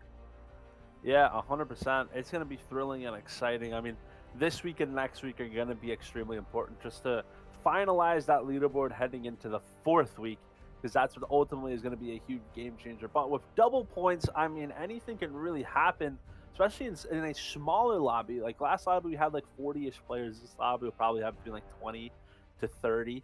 And that is going to be huge. And the reason I say that is because the placement points are going to be worth that much more. Obviously, you can get a lot of eliminations, but you can't get that many because there's only a certain amount of players in the lobby. So placement points is going to be key. Let the eliminations come to you. If you have to go a little bit out of your way, that's okay because there's less players, so there's less of a chance you'll get third-partied. But make sure you play it smart and make sure you play it safe. And that's what you usually see. We usually see like maybe one or two fights in the central region throughout the middle or early part of the game. Usually they're able to not fully get eliminated, as a squad, maybe be able to even pick up those reboot cards. So like you said, maybe 20 to 25 total eliminations available to you throughout one match. But it is really those players, they try to play for that end game. They try and play for the best position. Usually we have 4 or 5 teams in that end circle, which is just as exciting because it just makes the fights even more technical. It makes the fights even more exciting for us specifically to watch. Yeah, I mean, that's why every single region is so exciting because every single region has different amount of players. And of course, with that, different strategies. That's why I love watching Central. I love watching East, and I love watching West because all of these players are so good at adapting and overcoming certain aspects that come into the game, which is kind of the whole point of Fortnite, is to be able to adapt to your surroundings and adapt to the loot that you get and be able to overcome that. It really is adapting. That is what these players have to do, what they have to learn. And I mean, you talk about every week there is a new set of guns, weapons, and resources, but we'll see how the players utilize them here in game number 1, Central Division. Going to start us off here for week 2 of playoffs. Looks like we got 21 players as well. So like we said, a smaller lobby. So these players are going to be able to get better loot and loot a little bit longer than normal. To get more loot, be able to be prepared, more prepared for those final rings. But as we see it, those eliminations are going to be even more important. We talked about it, getting those team eliminations, even more important as well. Everything is doubled, the placement points are doubled, and the stakes are doubled. Yeah, the stakes are higher just because, of course, it is the playoffs. So you're going to have to make every single week count and every single game count because you only have 12 games ultimately. And right now, for these players, this is their 4th out of the 12 games. They're about to be 1/3 of the way through playoffs, which is going to obviously start to dwindle down the time little by little as you see these players perfectly looting this point of interest. And now they're going to have some great loot, some legendary weapons, and be able to get some keys as well to open a vault or two. Yeah, hopefully be able to open that. But that's just a crazy thought to think about. 1/3 of the way through these playoffs almost already, and feels like they've been going so fast. So many exciting games from all these different regions. I really can't get enough. And I'm going to be the most sad, I feel like, when this season is over. Going to be excited and wait for spring and hope that that comes sooner rather than later.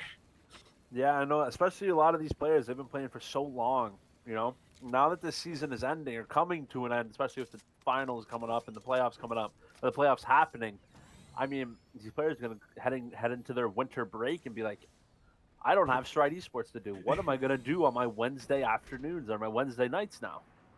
Fortnite still. That's still, I mean, they'll probably still play Fortnite. Yeah, most likely. And it is a sad thing to see, but it's obviously been great experience seeing all these players show up and show out the support that all of their families, friends, coaches, and schools have given them. Really just is amazing to me overall. But we can see in the elimination feed already, it looks like a team may have fallen. So dropping from 21 to 16 already. And we talked about how huge it is if a team gets dropped down. I don't know if that was a contest or what happened, but it looks like it's going to be just 10 and the squad. You called them out here. They're already going to be walking away with 4 eliminations. Yeah, I mean, a beautiful play from this team. This is a team that we, of course, always up there in the top 3, and they're saying, hey, we may not be in first place, we may be in second, but we're going to make sure that we finish this week and do whatever we can do to try to finish in first place. Gonna try and finish in that first place. Just into the squad, though. A little bit low on the shields right now. We'll have to get those fully reset. But after a full team fight, you would expect those shields to be a little bit low. But yeah, they're gonna be a little bit outside of circle, so they'll be able to hopefully heal those up, get a rotation off, and we talked about a little bit less teams means a little bit cleaner rotation pathways for all of these Yep. teams. And they don't really have to take any unnecessary fights. There is usually a way, and until we get into the those 4, 5, 6 rings, that there is a way to get in without having to go running straight through another team like other regions. Yeah, I mean that's what also has this season, the effect that this season has of all these blimps and launch pads that you can get. I mean, there's so many different ways to rotate. You don't have to go through a team. You can easily go around and still have plenty of time to get in zone. As you see, this player right here and their team are going to go over to this balloon, loot the vault, and then probably rotate on out of there. Hopefully able to get those vaults. We talked about them. Giving yourself some good loot, good heals overall is such a huge thing to have. And possibility of weaponry also very high to get yourself, obviously, something that can just help you win those team fights. It might not, it does end up coming down towards player skill, but, having that little boost in weaponry, having that legendary instead of maybe a blue, it can just give you that little extra edge. Oh, 100%. I mean, these players, one thing you got to know about this squad as well, matching skins. Say it every week. The teams that have matching skins, it's not a coincidence that they always do so well. Their team chemistry is on point, and they're showing us that it is on point. They are fancy with it here, but it looks like Kesto and squad are going to be a little bit more fancy, as they are also going to be showing up early here in this elimination feed. Like you said, though, the balloons going to be utilized to get a nice easy glide on over. You can see how many of them there are from the air, so can really go just balloon to balloon to balloon to make sure that that rotation through the air is as clean as possible. I got worried. I thought we were about to see MOE just take a decent amount of fall damage right there, but able to catch themselves on the zip line, hit it again, and they're going to easily rotate on into the zone. Beautiful rotation, beautiful game plan from Just Hen and Co. Good rotation so far. MOE and the squad going to be able to get themselves inside this circle as a minute left on that storm to be closed on towards full. But hopping over to a team here in Rocky Reels, hiding in the mountains right now, as they're going to take some high ground here. And it looks like maybe actually, it's going to be more eliminations here in that elimination feed. Maybe Drip, it looks like, is going to be getting one of those. Yeah, it looks like that squad is in a fight. Jedi Deuce and Drip 80 squad looks like they're in a little bit of an engagement. I believe that's 2 top 3 teams as well fighting. So looks like we may have, I mean, there is a strategy. We saw it in the biggest event of the year, the FNCS Invitational. The team in second place in the final game, they were down like 5 or 6 points. They ended up landing where the team in first place was landing, because pretty much if they eliminated them, they would overcome first place. That could be a strategy we see start to come out. Some of these teams in second and third place could be landing on first place, as that player almost got eliminated to something there. As but yeah, it could be a strategy we see as players may start to say, hey, let's land on the team in first place or second place, take them out so they can't get as many points. Yeah, it's a strategy. It's a risky one, like you were saying, though. The possibility, I mean, it's a 50-50. It is all up to, RNG communication on that one, on what you get. But, at that point, like you're saying, if you really have nothing else to lose, then, you are the most dangerous team in the lobby. If you're going to say, well, we're going to get third, second, fourth anyways, then, why not go and try to take one of those teams out? Why not try and go and get some of those early eliminations that you would rather take a 50% chance than a 0% chance of not being able to come back? Oh, 100%. I mean, but that's just the risk that obviously, like we say, comes with it. You're going all in. It's pretty much go big or go home, and that's the strategy that they're doing. And it looks like it paid off for Jedi's team, because they ended up winning that battle from the looks of it and getting the reboot on the rest of their teammates as well. That is huge. Meaning, we only have 3 teams, it seems like, already. We were expecting a little bit slower start here to Central, but they wanted some fireworks, and that's what we are seeing. But most of the teams going to prioritize this rotation. Now, these final 3 teams, it is going to come down to who can really get looted up and who can get inside that circle first, because whoever gets first dibs is, I mean, there's only 3 teams. There is going to be, if there's only 1 or 2 God spots, 1 or 2 of them is going to be cut out of that mix. Yeah, I mean, it makes sense that these teams are playing a little bit more aggressive, because remember, double the points. So double the points for eliminations. The more eliminations means that like the comeback or the lead will be extended or closed that much faster. So I can see a little bit of some aggressiveness early on from these teams moving forward. I could see it definitely too. Double points can make anybody get as aggressive as possible, Yeah. especially in this central region. But it is going to be that Storm Eye closing. 2 minutes until that will close into its entirety. Balloon going to be taken once again by this team to go a little bit aerial, maybe grab some knowledge, some sight lines on towards the top of this balloon, and then maybe glide on out to safety. hmm I think they're just waiting, right opportunity, saying, "Hey, where can we go? In this zone to get us that good positioning. Maybe if we want to land on a team as well, try to eliminate them quickly." It's gonna be funny. It's gonna be fun to see how these final fights, though, you know, come out. Just because all these players are looted up, and they know, hey, there's only 12 players left in this game. We just got to be careful for the third party because the third party is huge. But you got to be Oh. careful because you can't jump and hit that when there's another player down below hitting the pad as well, because you will not be able to take effect on that pad. A little bit dangerous play. Player will get knocked, but team communication a little bit off there. But they get that 3-player res immediately. Importantly, obviously the time is cut down. It's a 10-second if it is just one player, but you can cut that really in half or even into Oh, a yeah. fourth if you get all 3 players on that immediately. So although they get the player knocked, not too dangerous. They get them all back up and healthy. Yeah, they get that player back up. They're gonna get that player healed up as well. They're gonna rotate. The only thing that could hurt them there is now they're gonna be rotating in very late with 20. They originally wanted to leave with like 50, 40 seconds. Now they're probably rotating out of there with like 20 seconds on the clock is probably when they left.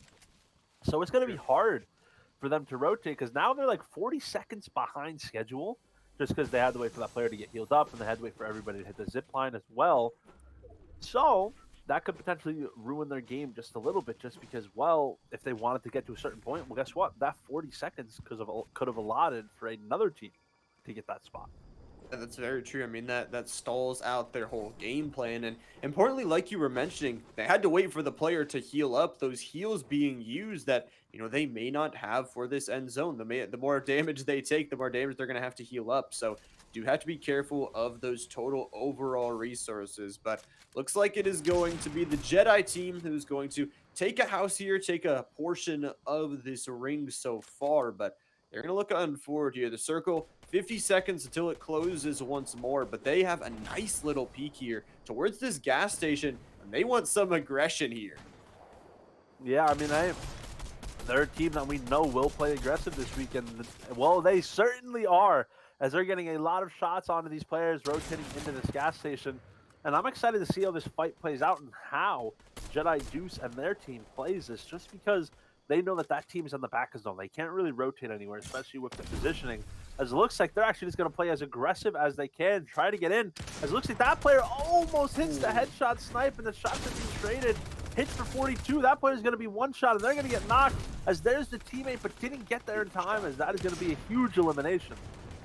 They get that elimination, a huge shockwave traded there by Colonel, and they're going to keep on going, not done just yet. The whole team is here, so Colonel gets that first knock, that first trade, and it looks like Deuce is going to get another, so possibly a 4v2 on the way for the side of Jedi. Deuce gets another. It looks like those players eliminated, so most of them going to be finished off. It looks like 2 will survive, be able to walk away. Yep. They might be able to get the cards, but I mean, what a fight. I mean, talk about the team communication. Colonel not overextending, going in, getting that first knock, and then making sure that shockwave is placed, sending not only themselves out of the way, but the enemy player out of the way, so no res was available for them. Yeah, no, that was perfectly played by them. And I mean, this is going to be exciting to see. The reboot is going to be very hard to get off because there's only maybe 1 or 2 in zone.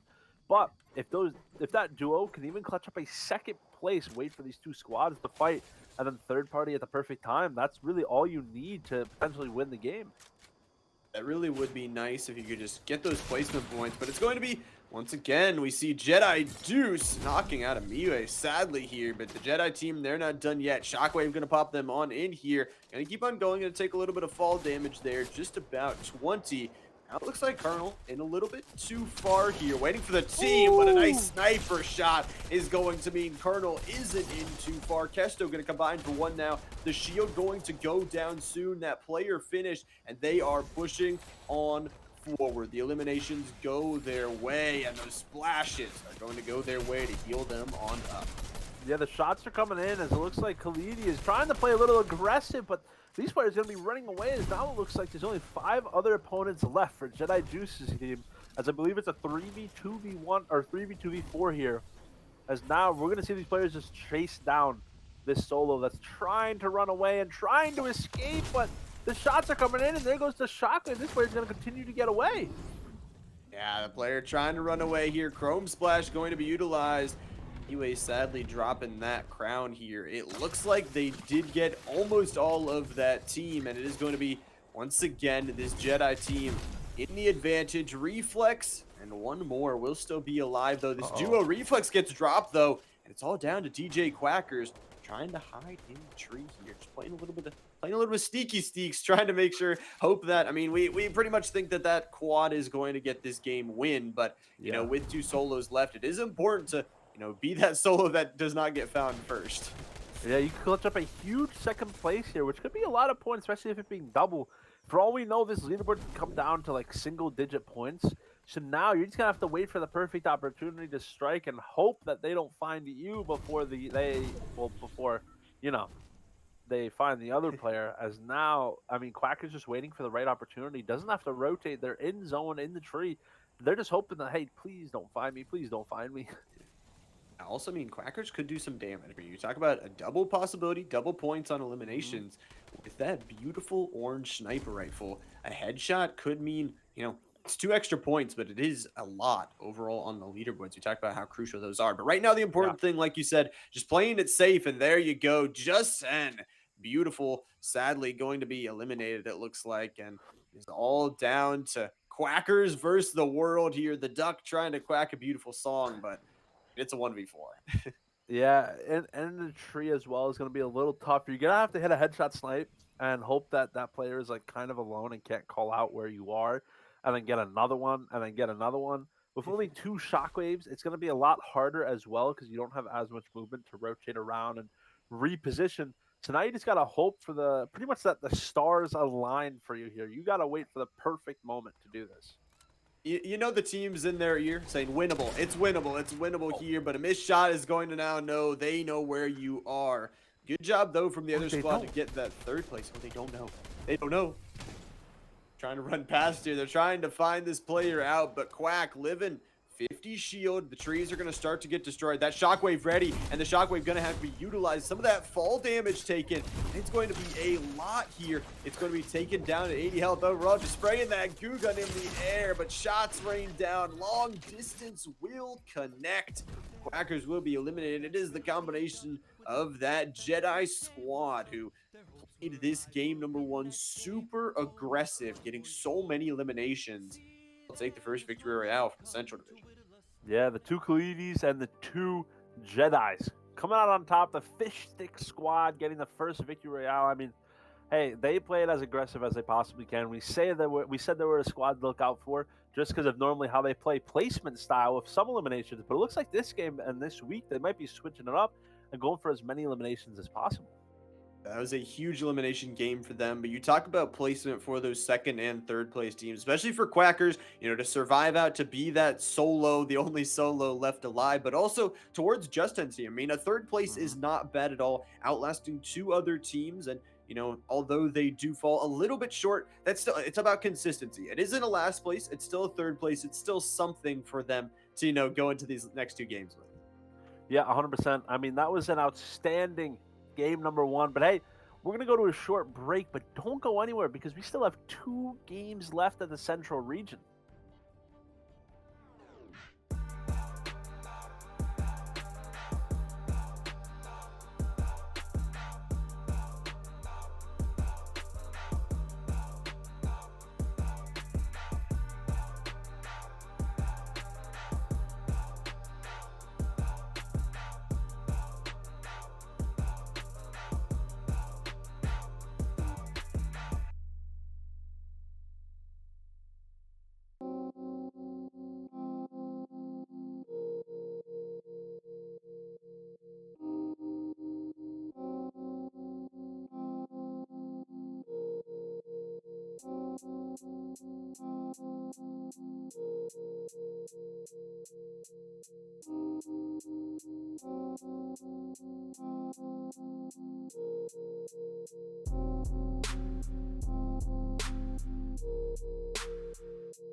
Welcome back, ladies and gentlemen, here to Stride Esports League. After that short break, we are here back with the Central Division. Thought it was going to be a slow burn, but it was turned up to a boil in that game number one. Pretty crazy and exciting. Yeah, I mean, it was an exciting and thrilling game number one. A little different strategy from what we normally see from Central. We see a lot of passiveness until the final late zones. This time it was kind of switched. We had a lot of aggressiveness going on, a lot of players trying to get a lot of eliminations, and that's something that we don't normally see. And well, I think the reason that we are seeing it is because of the double of points. Yeah, double points on eliminations and placements for today and next week. So still got that to look forward to. But yeah, we saw a contest early on, which we usually don't see, and double points for that team that did eliminate that contest. The question will be, will the other team that died off that contest, will they go to somewhere else? Or will they stay there? But that will be the question going into this one is, will that aggression continue? Because it is that double points. Like we said, it's nice. You get Mhm. double points off of everything. But my question is, will that continue from our winners or will it be matched by anyone else? Yeah, I mean, it definitely can be matched. I mean, we have a lot of teams on this region that can play very aggressive. Those teams being, of course, Just Hen's team we saw playing a little aggressive as well. Drip Eddie's team as well is another team that we could say, hey, they can play aggressive, as well as Reflex's team. Honestly, almost every single team in this region can play aggressive. Okay, and I'd love to see that. I'd love to see a Central Division where it's just like all heck breaks loose. It is everyone playing Mhm. aggressive. But I think from four of those teams, like I said, we're gonna see a little bit more reserved, hopefully, in this game, and trying to get towards that end circle, trying to make sure they are in a position to win the game. But a good win from we saw the aggression paid off. They cut down the members of the enemy squads, and that really led to have them just a player advantage in every single fight. It seemed like. No, 100%. That's what it's going to be. I mean, I really hope, like you said, I hope we have one game here where everyone is just playing as aggressive as they possibly can. We can just have these fights just happen back to back to back, third parties coming in left and right. But I mean, the strategies are going to come out, and I wouldn't be surprised if they switch up a little bit, especially if some of these teams who were playing aggressive. The team that comes to mind for me is Just Head's team. We know that team was playing very aggressive. It didn't pay off for them as well. They got a few eliminations, but they also got eliminated somewhat early on. When I say early on, I mean like third or fourth place. But in this, with only like six teams, a third or fourth place is like you only did better than 50% of the lobby. So you could be getting a decent amount more points as well. Could be getting some more points, but we'll be seeing who gets them in. Obviously getting into game number 2 here, Central Division. After this one, we'll be sadly over halfway through the night here for Strat Esports. But obviously, we still got the West to look forward to. One more game of Central after this one. And obviously, this game still to play for. We'll have to pay attention to see, again, if that contest does come through, which way it does go. Because, it can be some of that RNG factor. Could be just, not good guns, maybe no shields picked up. And you were just the unlucky one of the two teams. Yeah, 100%. Unlucky the two teams. I like this strategy landing at this POI that's not really a point of interest. Of course, it doesn't have a name, but everyone really knows it as Sunny Steps. But because that's what it obviously used to be when it was a POI on the old map. But now it's just here, and it's a very good place to loot if you don't want to fight right away. You can get some good loot, you could rotate back to the vault, and you could rift on out of there. You have a lot of good opportunity to get yourself some good loot. And it's like you said, it's kind of towards the edge of the map. It's kind of a little bit isolated here. Already using some kegs here to make sure they are fully shielded up. And it already looks like they hired a bodyguard too. Yeah, I mean, hey, remember that bodyguard can revive them if they get knocked, so it could be a game changer. Who knows?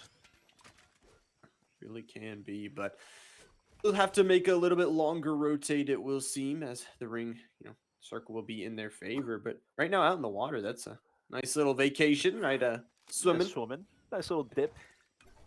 We always say it's a good strategy to dip your toes in the water, and that, I Yes. guess, they're taking it serious.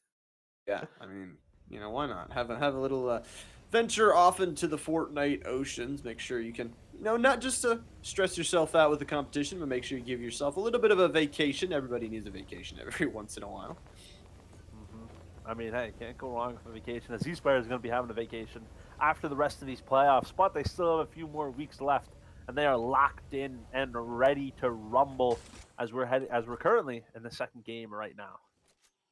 Second game right now, just going to be traversing, trying to get further in towards this circle here. 30 seconds until that storm eye will start to close and, start to close out some of the locations on this map. Obviously, 5 teams we kind of talked about a little bit, usually cleaner rotations. You don't have to run through as many teams. And you mentioned it with this season with the balloons that are there, you can really make a lot of different rotation routes. And this route is going to be taken by a Chrome, a wolf there. Yeah, Chrome Wolf. I mean, that, who knows what, I mean, we've been talking about next season as well. Wolves might not even be in the game next season. Animals So, might not be in the game. There's so much stuff that could happen. I mean, get as many Wolf rides in as you possibly can, because you never know what's going to be in the game or not in the game. well, trading up the Wolf here for that Octane car will be the choice here for Creepin. And we'll see again. What? Oh, a nice little jump. Hopefully, Creepy does survive that, but it's real. That's a fun place to be. A nice little vacation in the air. Yeah. I mean, going high up, hopefully they don't take fall damage, but they're slowly, very slowly falling as well. Yep, slowly falling. Hopefully doesn't aim for the land because that would Yeah, be aim bad. for It the looks like water, or the bushes. yes, Aim aim for the bushes. for the water works as well. Yep. Able to land down and get there safely, but so you're talking about airplanes. Why not just have some flying powers, have some floating from these players in this game? Yeah. Hey, they survived. They got to go up. They got to pretty much try to go to space there, and it almost worked out. As now, we're gonna have these players rotate on into the zone. They're in a great position. I mean, they don't have to find anybody, drip any of them. Are just gonna play safe and play it chill. Play a little bit safe here. It does look like a Miwei, though, in that elimination feed. They're already going to strike first here. So first blood going to go towards that team.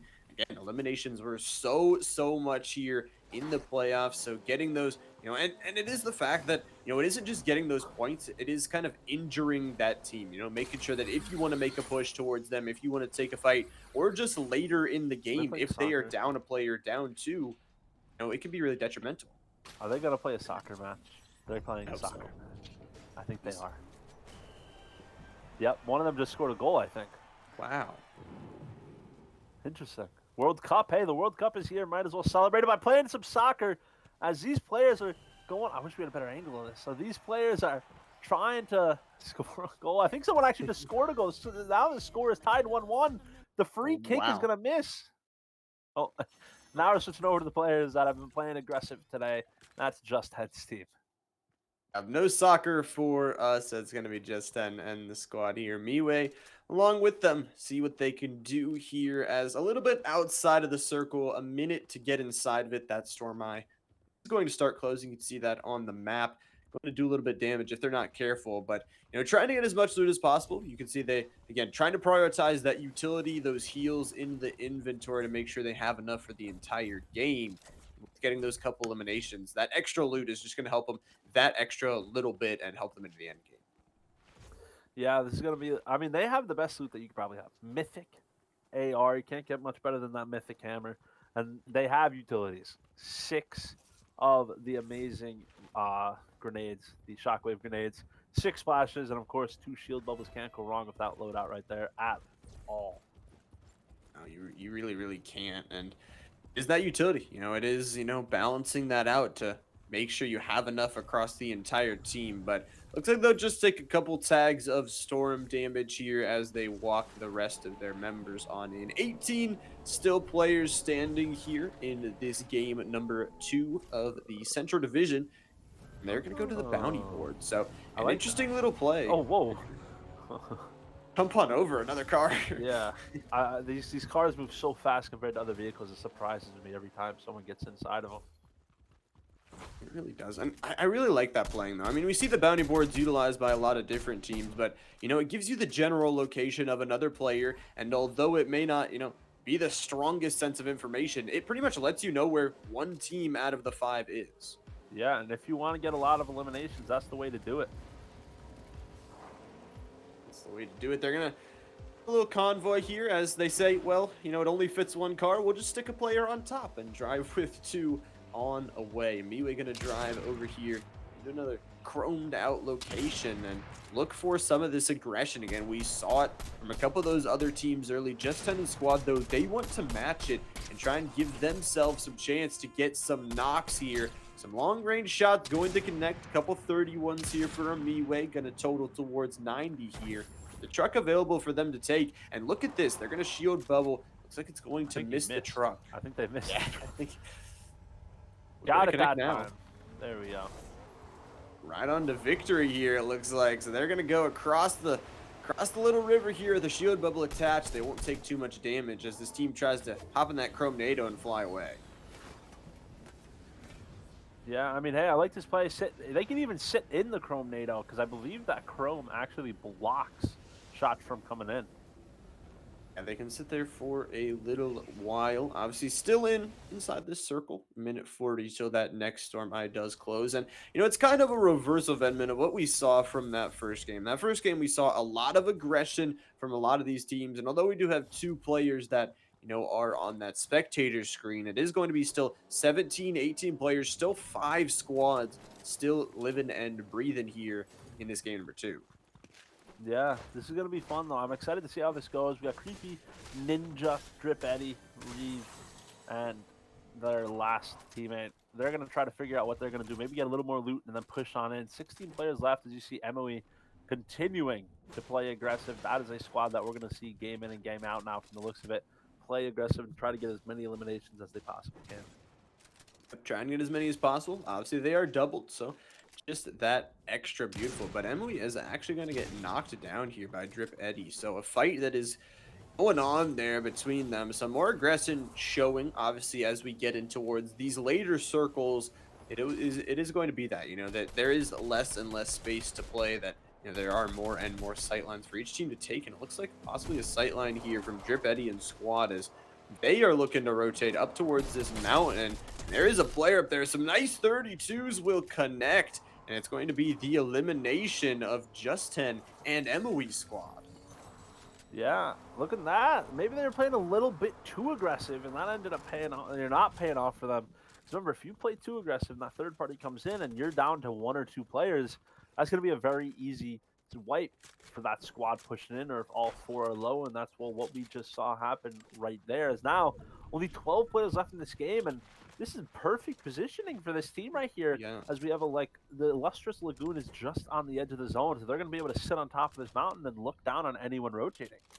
And I mean, the way this mountain is arched, you have to pretty much think that there is no one off towards that left side. They will be able to keep everything in front of them, have such a good angle. You talk about it. There's so much pressure from this high ground that they can have. But when you talk about the side from Just 10, an unfortunate scenario, like you said, getting caught on towards that hill. It didn't have any cover towards the backside. So that's the one bad thing is, you get a team rotating on towards that side, and it is really hard to defend. Yeah, it's going to be interesting to see how this plays out. You see Reflex and Quacker, looks like they're just a duo right here. So that means it's at least 4 teams right now in the 12-player lobby. I'm intrigued to see how this is going to play out. They're down 1 player. They originally came in as a trio going into a squads event. So I'm excited to see how this plays out for them.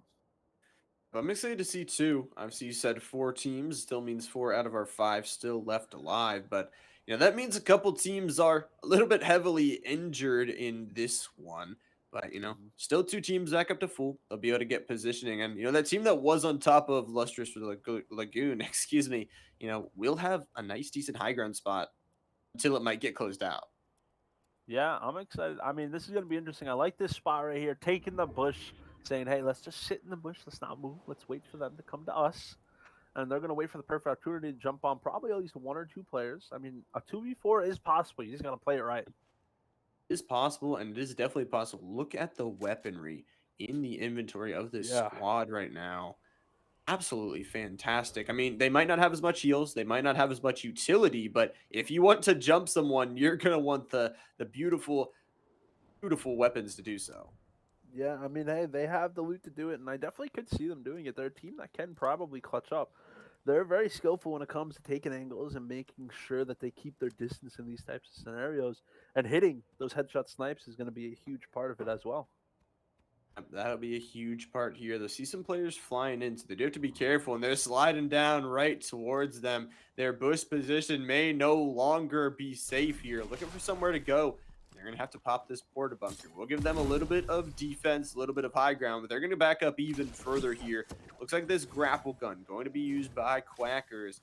Solo that did survive out in that first game so long. This time the grapple gun going to get them off, almost touched by the edge of the circle here, but okay for now. Their team probably knows they are a duo. And if you are a duo out in one of these squads lobbies, like you said, you are some of the easy prey for these other teams if they know you're a duo. Yeah, if they know you're duo, solo, trio, I mean, you're pretty much gonna be easy prey as long as you're not a squad. And the aggressiveness is definitely gonna follow up and be there. As we had another team, looks like they're hiding right in the gas station. They're gonna have to rotate though, because they have to go the farthest here, and it's gonna be hard because there's not a lot of cover on this rotation.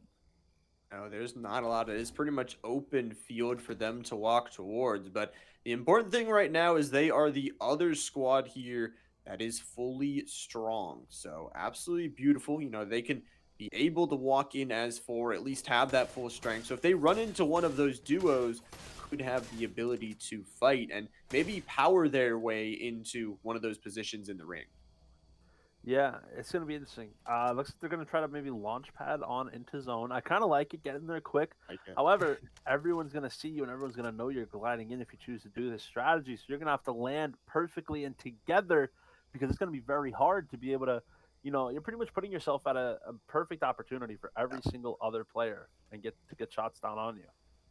You need to get a good rotation off here, and they're going to slowly walk it here a little bit. Just try and walk up, gain, test the water, see if anybody's going to see them. And if they don't have to use any of that utility to get in ring, if they don't No have to be, reason. like you said, Yeah. you know, he's shown there is no reason to do so. So hiding in this tall grass right now, they'll walk over to some bushes, find some extra cover here. They're just going to walk slow. It looks like nobody has seen them just yet. So irritation so far, but up on this hill, it's going to be dangerous. You see those porta bunkers being placed on the upper side of that mountain. You got to be careful. They definitely have high ground on you. The question is, can you find some ground yourself to play? Looks like it might just be once again a bush play. Yeah, I mean, I like this. You just got to be careful because if someone is high up, they're going to be able to perfectly see into that grass from above. So you always got to be careful with this game plan. You always got to be Gotta be aware. careful. Yeah, you really do. Those high ground spots can really do some damage, and doing some damage, we Whoa. see it in the feed. It looks like Lil Man is gonna actually get Oh! one, but it's gonna be a trade back. Max Ghost Rider, gotta be careful there. It's gonna be two down, and it is already a team on their six here. They're gonna have to try and play those splashes, try and heal themselves on up with what little cover they have. Two of their teammates down, and this ring is closing them out here. The storm is starting to tick. The thunder and lightning is connecting on towards them, and their two other players are just going to have to dip. They say the placement is more important at this point. Those eliminations will come through, but at least they keep those two players alive. At least they are, able to get out of that bad scenario. Yeah, they got out of it, which is good, but they did lose some teammates as Drip well. So Eddie. now this is going to be fun to see how they play it out here. That will be fun. We got a lot. I think it's still 4 squads. I'm not 100% sure, but I think it is maybe 4 or 3 squads. But it's going to be a trade here, actually, and no more. It looks like Drip Eddie and the squad will combine for this little elimination there. A solo, it looked like, tried walking up on their side. And now it is 6 players left. Don't know if that's a duo and a solo, maybe another trio on the other side, but possibly a new winner here in game number 2 of Central. It's going to be kind of this hillside of Lustrous Lagoon that is going to be where the Storm Eye is going to shrink to. Yeah, it's going to be fun. Can he hit the Looking. shot? No, the snipes are coming in, just trying to hit at least one of them to do a lot of damage, but they miss, and now this team is going to be right up on top of them, and now they got to start playing aggressive onto them because look at that. Now they have high ground, and you got to rotate on out of there. And no cover to play with here. They're going to try and bounce up and take a team fight by force. They're going to walk in here. Looks like Creepy going to be a little bit behind their teammates, but the shield bubble going to be the first thing to play. Easy to play shotguns around this thing and make sure the shots connect there. Two back to back there from Creepy, and smartly playing off that shield bubble means the enemy solo player will not be able to take any crack shots towards them. They are in no danger here as they are now on the high ground. A 3v1, the player will fly in, sending some goo while they do. 95 health is what Creepy will be left on, but damage coming through here. The shockwave into the air. The shot's not connecting just yet. Trying to escape, trying to just bounce off into victory. One tree is what stands between them and a victory, though, here for Creepy. Pop these heals, try and heal it up, but it's going to be a 1v1. Oh, it's won by the enemy player here. Gets that finish, gets those 2 points, but it'll be Creepy Ninja. And connection there. Drip Eddie gets that final shotgun. It's a dub. Hey, I will say though, Cleary put up Yep, a great fight there in a it's a 1v3. great I fight. think I think the big issue for and the downfall of that potential 1v3 was going for the finish on the player. Yes, you secured Yeah, 2 points. Yeah, 2 points. Great, great, great. But you could have got, instead of getting that shot on the down player, you could have got that shot on the player fighting you, could have made them panic, and ultimately could have, you know, got that elimination. And as we know, the player on height that we were spectating on top of the mountain, they were less than 100 health as well. It was they're healing. definitely possible. It was possible. Yeah, I feel like it was possible, like you're saying, that you could use those shots on the down player on towards the other alive player. You have that tree there, so either it is going to be they have to take the time to destroy that tree, or you'll have some time to heal. You'll have some time to reset before that third player walks in. Like you said, they were 100 HP, less than that actually. So they either had to take time to pop heals, where you could equalize the fight, be in a 1v1, or be all that. But sadly, that's all hypothetical. Do secure the 2 points at least from the elimination, gets that finish off. Better than taking that team fight and then losing it and not getting those 2 points. But I agree with you that it could have been maybe a miracle scenario there. Yeah, it was definitely possible, but that is what this region is all about. Filled with excitement as we're 2 games in, as we're going to head into a quick break, but don't go anywhere because we still got another game on Central left.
Welcome back, ladies and gentlemen, here after those two games on Central. We got one more, the final game for Central of week number 2. Just as a reminder for everybody watching, Western Region will be following this one, and 3 games also will be played there at the same double point value. But man, what a game number 2. What a finish to that one in the Lagoon.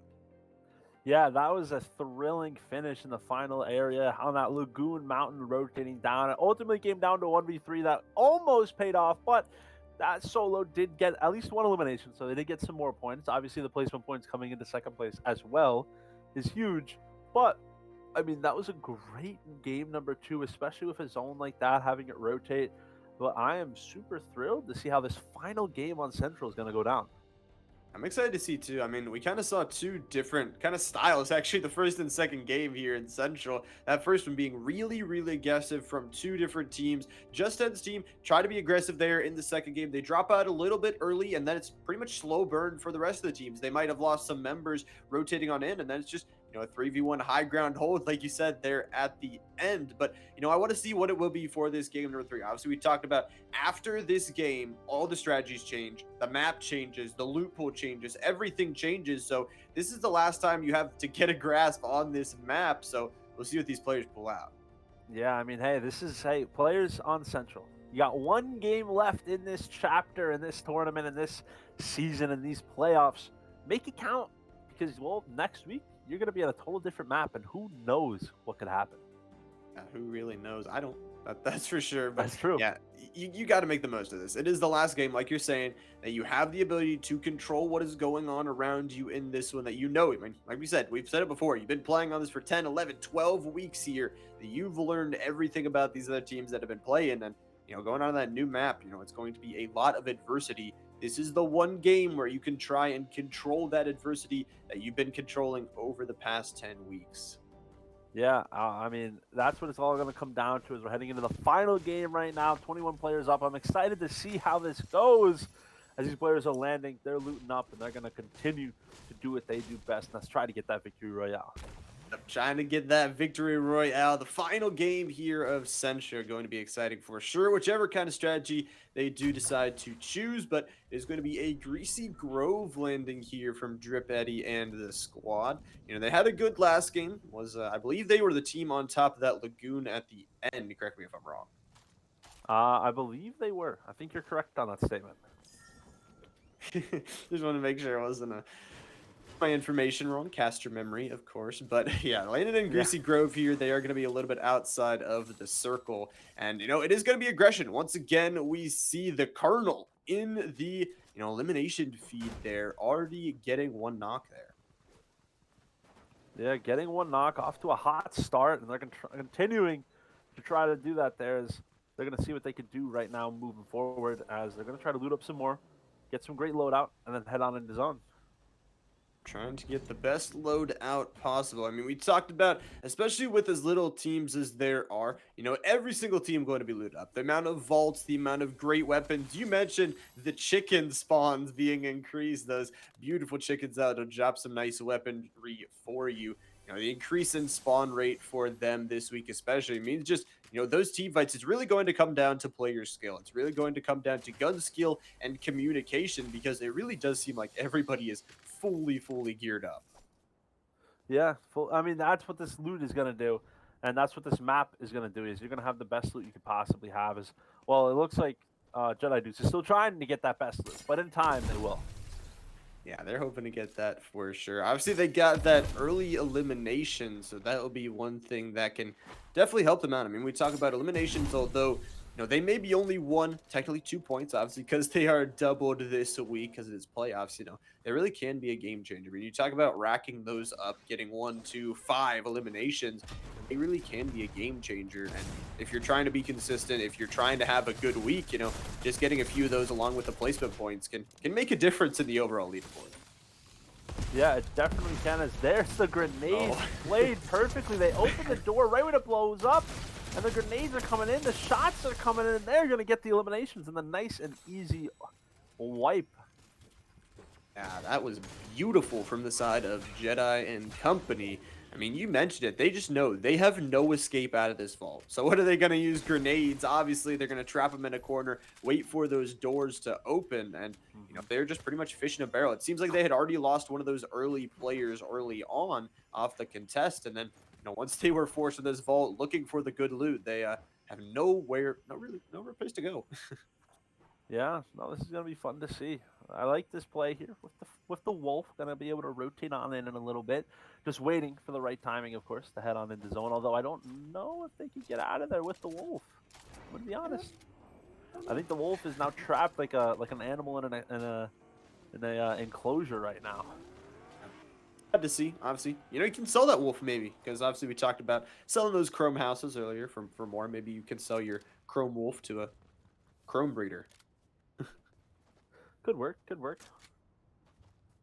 Possibly get there. But obviously, early eliminations here for the side of Jedi and Company means also they're going to take one team out of the equation. And for that equation, that means just more and more points in addition towards their side, which, as we know, they love points.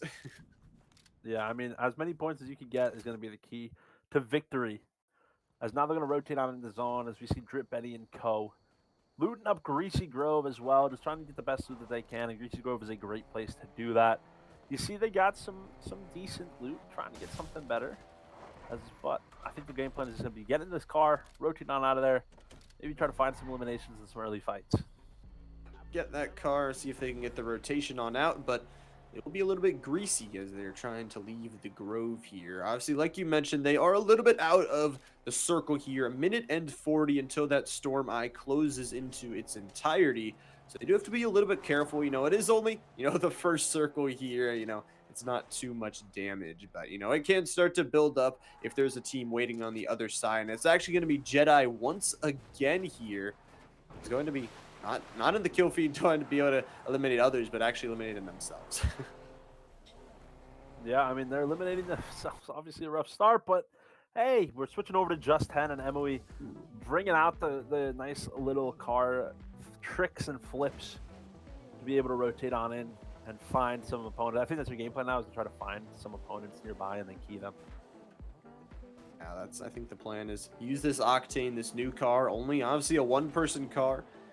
But, doesn't have as much health as other cars either, so can get taken out a little bit easier. But their players are kind of spread out, like you said. They're just maybe trying to find a fight. We saw aggression from them in the first two games, and they're trying to match it once again. They're gonna spot some players here out in towards this purple sky and just trying to land some long-range shots, and them not going to connect. But they've done some damage. Maybe they could take this Octane towards the fight, and that's what it's most likely going to be. Looks like Anonymous already over there. Miwei trying to, regain as a team, making sure they take a smart fight here. Yeah, taking the smart fight. I mean, that's what they do best. However, you got to play as a team, and Emily falling behind a little bit right now. You got to get to your teammates. You can't stay away for too long, but it looks like they're going to decide to just try to get some nice little gas in that car and meet up with the team in a little bit. Got to gas up. Obviously, don't want to put too much in gas prices. Pretty expensive. But they sold the Chrome House, so they're good. They have far enough here. And once again, going to use this Octane, trying to bounce off the balloon, do some crazy tricks, and make sure that we are entertained nonetheless. Victory count going to be dropped there for anyone that does want to claim it. And this Octane going to go really fast here. Obviously, like you said, has the ability to catch up, even though Emily is a little bit behind right now. That ability to go super fast, turn on that boost, and catch up to the team. Yep, so it's going to try to get over to them in time, meet up with them, and that's just perfect time and be able to get with your team, find a little shockwave as well if you need it, and trying to boost out of it, but this is getting pretty rough here as they're trying to glide on it, or drive on it. Yeah, like you said, those fast cars, sometimes a change of pace towards something maybe slower in the game right now. But on towards this Jedi squad, who are going to be sitting in the Shimmering Shrine here, up towards that high ground. Looks like more towards the edge of circle, but from what we've seen from this team, if they're playing towards the edge of the circle, that means they are on the hunt. Yeah, I mean, this is the team that's going to be on the hunt, Jedi Deuce and them. They are one of the two teams, 3, 4. Honestly, like we said before, every single team can play aggressive. on this region. But they are one of the teams that have done it successfully, to say the least. Yeah, they've been very successful with those efforts, giving themselves a lot of those elimination points. But one team already gone out of this lobby, and you don't want to be the next one for sure. Obviously, last game on Central here, just one to go. So this is all you have, and we've kind of hammered it in. But, after this game, you're switching maps. You are done for the day. Yeah, no, last game of the day. Time to clutch up, time to lock in, put it all on the line. You got one game left of this week to try to solidify your placement heading into next week in the new chapter. And still going to be solidified with that Chrome taking the NATO here, and might see some players, but the team not with them, smartly going to back off just for a little bit back into the shrine here. Get some information. Information is one of the biggest things that can be had here in these lobbies. Chrome Splash going to be used to move a little bit faster, rotate a little bit quicker, maybe go back towards that Chrome NATO, and once again decide where they want to rotate to.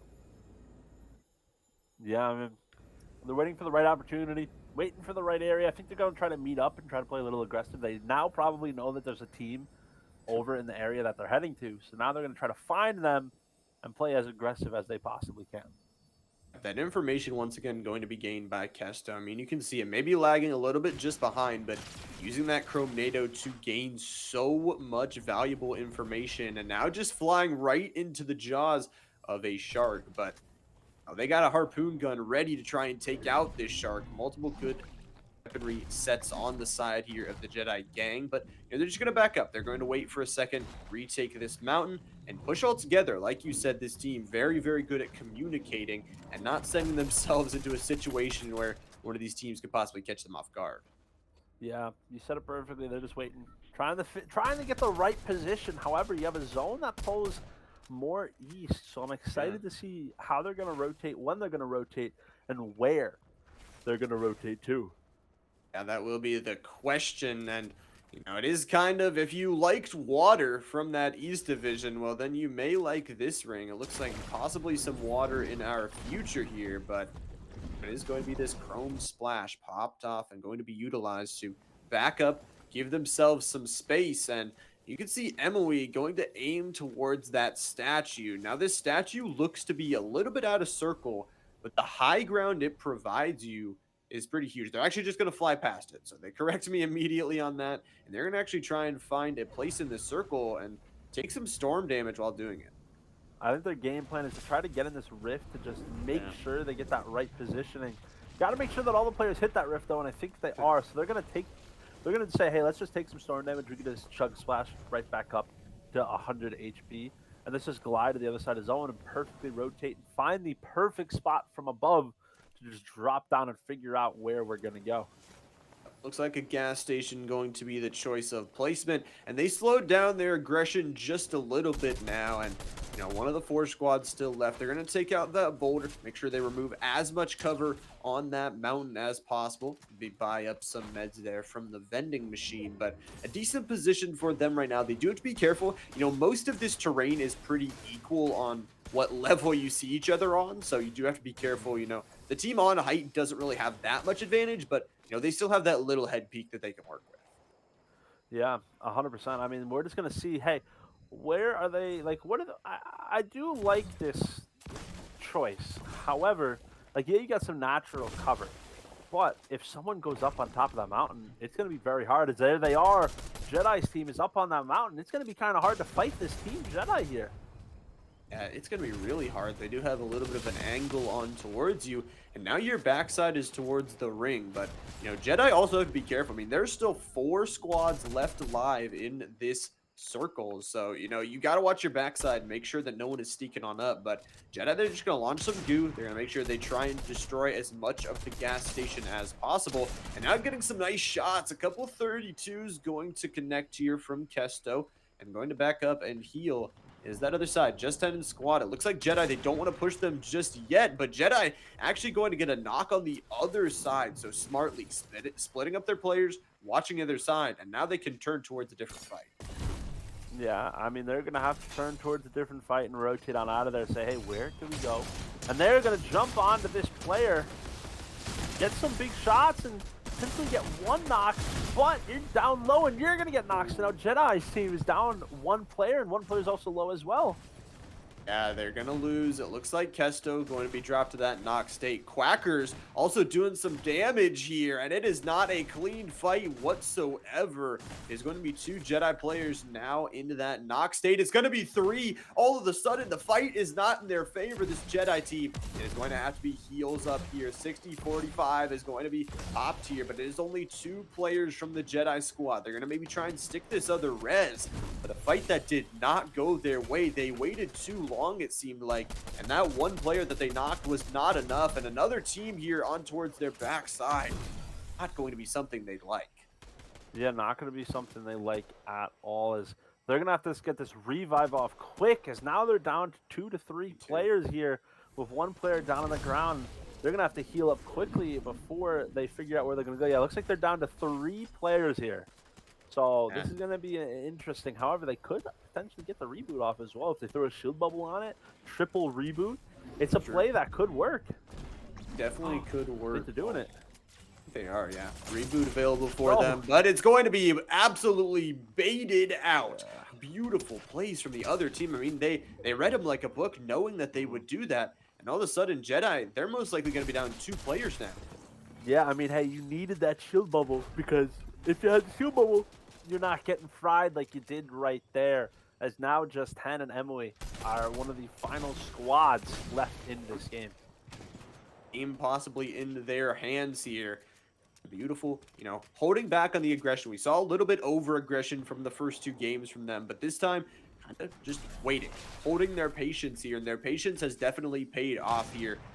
Of the 4 squads, or one of the squads that are 4, excuse me, left alive in this year, and Justin once again a beautiful sniper knock on towards, it looks like Colonel, I believe, was the one, and another Jedi player going down means I believe they're only down to 1.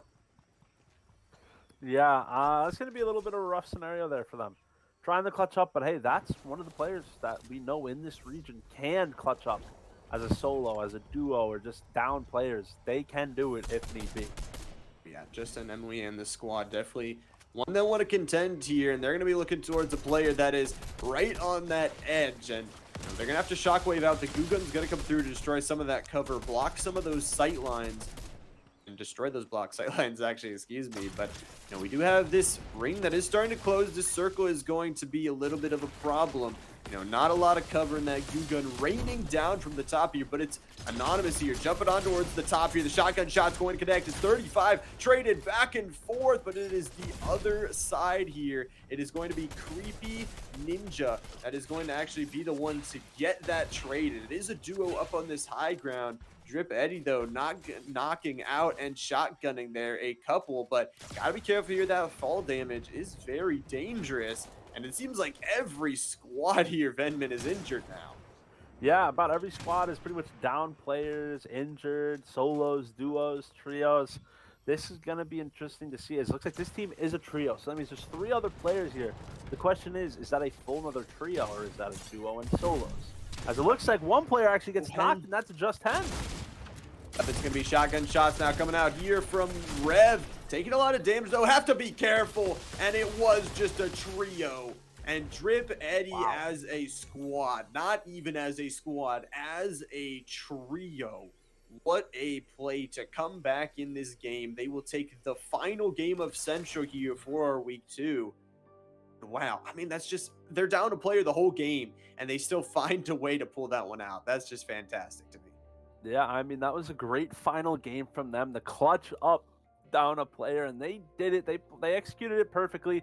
They played it perfectly, and that's why they ended up coming out on top in the final game of the West region. Yeah, they really did. And, you know, they utilized that high ground with the goo guns to just cut down any sightline, any bush that would be, you know, someone could be healing and that someone could be recovering from those other fights. Because we saw just so many teams where there was like, what, 2 buildings, maybe a river there in that final circle. And, you know, so many teams there, so many sightlines onto each other. For, I think Jedi, I think they actually got 3rd. So that kind of is interesting. For Justin Squad, you're still going to 2nd place. Maybe not what they would have wanted, but still some points to walk away with.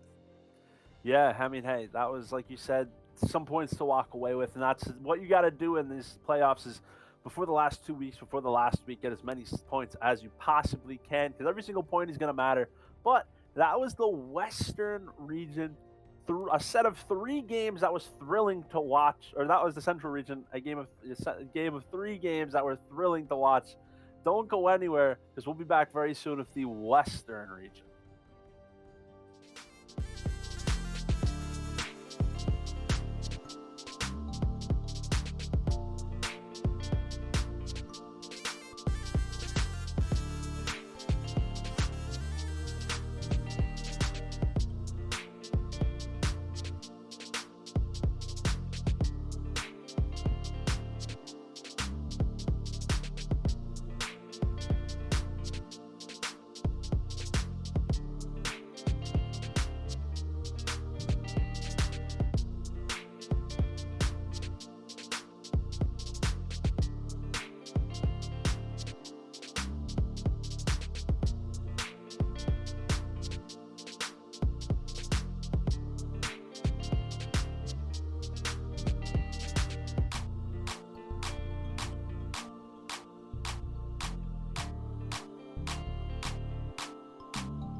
Welcome back, ladies and gentlemen, to Stride Esports League. We've been through 6, but we got 3 more, so hype up because we are now in the Western region. Western region, the region that I personally love watching the most just because it is filled with excitement. It's action-packed, and in my opinion, this is what we're going to get the most action about it today. I mean, East was great. Don't get me wrong. East was great to watch. Central was surprising because it was very aggressive, actually, which kind of threw me for a little bit of a whirl. But West, I mean, I'm hoping they live up to their reputation of being fast-paced, being action-packed, and being a very fun time to watch. Yeah, I'm hoping for that too. A lot of exciting games to come up here. But just as a reminder, again, this is week 2 of playoffs. Still 2 times points for all 3 of these games. They'll have 1 more week of double points after this, and then that final week, the huge week to try and catch back up or extend your lead 4 times the amount of points you'll get in that week. But can't treat these games any differently. You want to try and still perform your best, but you do get rewarded a little bit more for performing better. Yeah, the more eliminations you get, well, that's just literally going to be double the points. So that could be worth the strategy. However, you don't want to play too aggressive because if you get caught in the wrong place at the wrong time, or your fight takes too long and that third party comes in, you could get out of that game very early on. And that's what I'm excited to see, if these players have new strategies, if they're continuing the same strategies that they've been doing for, 11 weeks now. And if they're going to figure out, hey, let's just go all in this last week, just because next week it's a new chapter. It's a whole new game plan. It's a whole new slate. Yes, the points are going to be at a certain place, but it's still going to be anyone's game heading into the last 2 weeks. That could be anyone's game here going into it. Like you said, still the opportunity. These are your last 3 games where the map you've been playing on for 11 weeks will finally change next week. Mid-season here, mid-playoffs, a lot of adversity going to be faced towards these players. And they will face it will be that real question. But I know you talked about it a lot, but aggression is usually the meta of what we see here in the Western region from all these weeks. Usually a lot of teams just battling it out. This means, rotations are going to get a lot more clunkier. It's going to be a lot more Mhm. dangerous getting rotations off. So it's going to be even more important to get things like vaults, get, those new chickens that are spawning more often now to get yourself some more loot just in case one of those fights does pop up. Yeah, and I mean, I think the story of this week is going to kind of be the same story that we've had on West, which is the WAVA team with Jax Vader, Replay, Shudder, Foster, doing what they do best, and that's week in, week out, season in, season out. They did the same thing in the summer. They're doing it again now in the fall, and they have just been utterly dominating. If I remember correctly, they literally won all three games last week for the first week of the playoffs, and they have a commanding lead, and I mean a commanding lead right now. However, though, you always got to remember we got 3 weeks left, counting these three games, double the amount of double points, and if that last week quadruple points, it's still anyone's game. This week is pretty much going to be: can someone make that comeback, move up in the first place, or at least come within striking distance of first place, or can the team in first place, WAVA, continue their domination, come out on top again?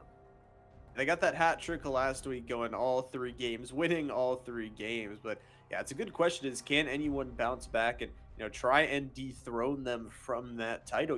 And that's the thing, you are so far ahead, you still can't relax. I mean, you mentioned it still, the double and quadruple points. If you relax even for a couple of days, even for these last couple weeks, it could be possible that the team in second could jump up and take your spot. So I think, like you said, they're going to still try and play aggressive here today, try and extend their lead even further. But I mean, as we mentioned, any team here in this lobby really has that ability to bounce back, to have a great game. And I'd like to see some new faces on that leaderboard.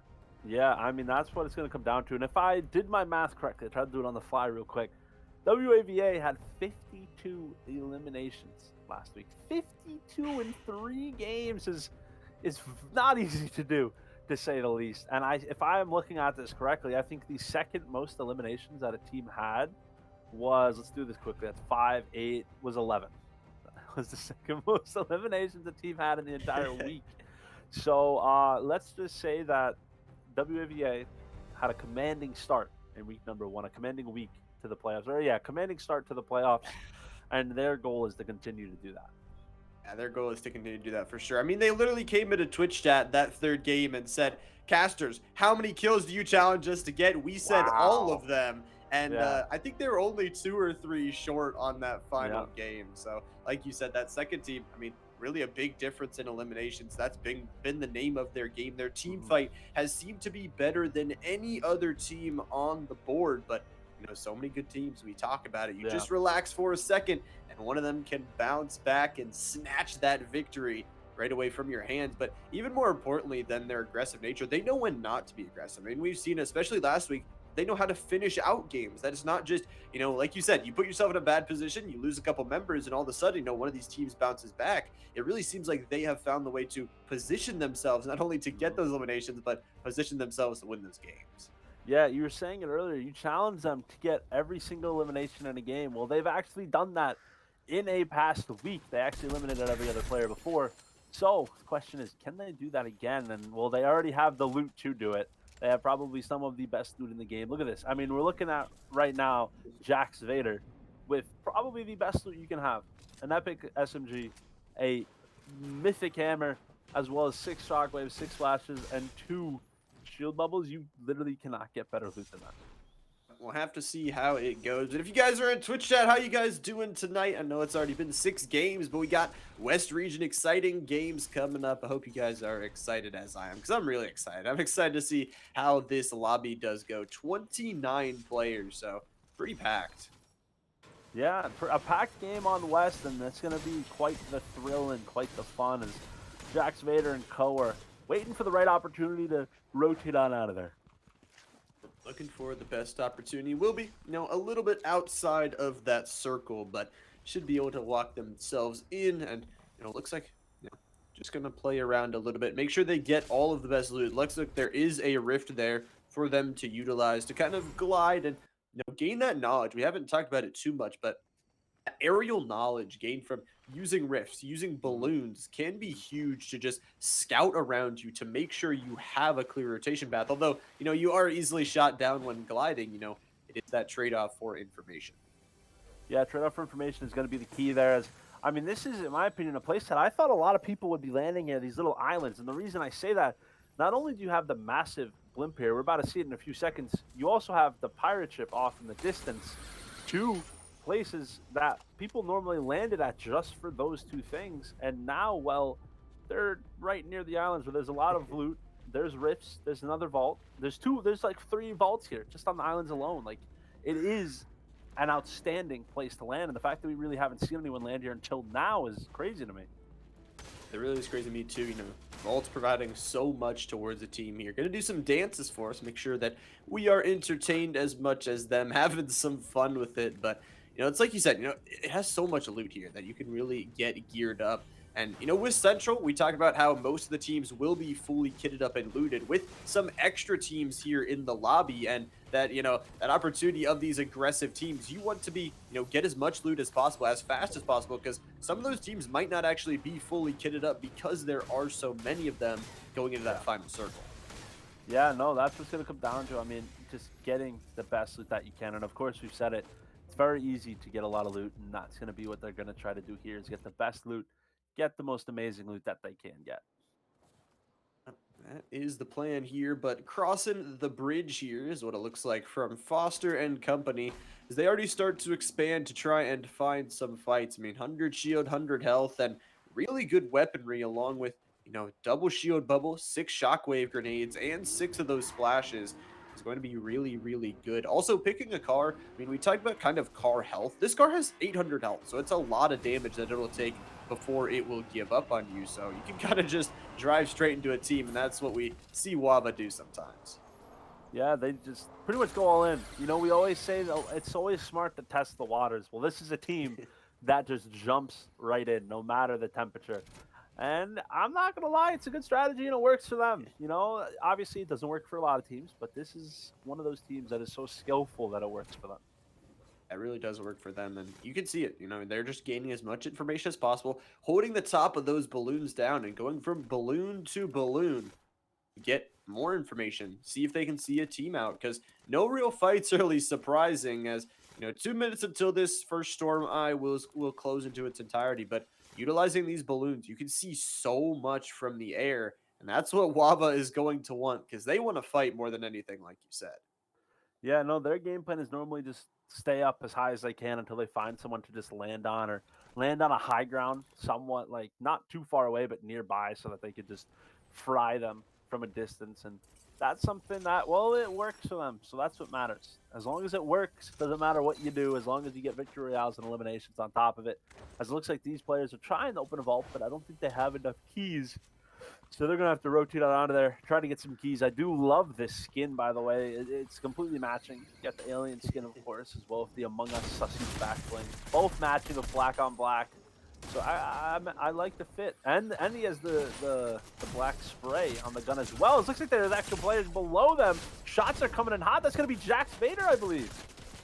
Yeah, it looks like the OHVA team is looking to get some here. It looks like a couple knocks are going to go their way already. Lux and TTV are both going to be able to get some damage done here. Shotgun shots rain in true to get that finish. It's going to be a shotgun pulled out here from Bub. A good trade, though, from the other side. And it looks like Oreo, Potato, and Squad are going to be down to just 2. It is none other than OHVA on the other side of that one, doing some damage. It actually looks like there might be 3 teams here. Yeah, I think around 3, or there's just a fight going on nearby. There's a lot of stuff going on right now in this zone as multiple fights are going down. Like we said, this region is going to be action packed, and they are living up to it because it is most definitely action packed. Oh yeah, it is action-packed for sure. Another team I want to watch out here, ELVT. They are showing up first in that elimination feed. But you see OHVA a lot already. They're going to get a couple early eliminations, and now it's going to be just holding down the top of these dual balloons for the side of Oof. Trying to make sure, see if maybe they can go get that res, maybe if they can go get that card. But it looks like OHVA is just kind of camping it right now. Yeah, it looks like that team down there is just deciding to camp it, and Gotta be careful if you're trying to go for these shots because you don't want to fall off the balloon. That would be the worst case scenario. As down goes their teammate. So now we're just gonna have these players wait on top of this, but there is gonna be a player potentially pushing up onto him. Gonna try and hit the ranger shot, hits for a little bit of damage, hits for a Oh. huge 149, but there's the one player doing the mantle play, gonna be able to get that knocked, as now that's 2 players knocked. However, they are down on health as well. Just go back onto that blimp and heal. That's all you gotta do. Yeah, trying to get back up on top, but a good double shotgun knock there from the side of Oof, and able to grab that med kit, able to hopefully heal on that health back to full. But I believe that was both of, I think it was a duo team versus a trio team, because that wasn't Lava. So more aggression coming out from this West region really, really early on. Shockwave actually going to be played here, realizing where that final player is. It's going to be Oof along with Millie, trying to push on forward. Oof, only 100 health, but the shotgun going to connect for 134. Knocks another. There's another player up top, though. It's going to be a 44 to open the fight. The shotgun goes massive, and the fight is won. Hitting the shots like they do best. Knock after knock, which leads into elimination after elimination as Million Keys and Ubuff end up winning, or Oofbo, there we go, end up winning that engagement, getting the reboot back, and they're going to have to loot up quickly and then head on into zone. They're going to need to do that, hopefully able to get that double reboot off, but we talked how important aggression is in this lobby, and we started with 29. We are down to only 17 players now. ELVT is what we're going to hop over to. This team also been dominant throughout the weeks. With 1,000 health here, we'll be driving along. They'll be dancing to the music too, and hopefully find themselves a place in this next circle. Yeah, just finding the perfect spot. I mean, that's what this team is going to do. Is you see Jax Vader gets rebooted as well. Their game plan is just, hey, let's get the perfect place.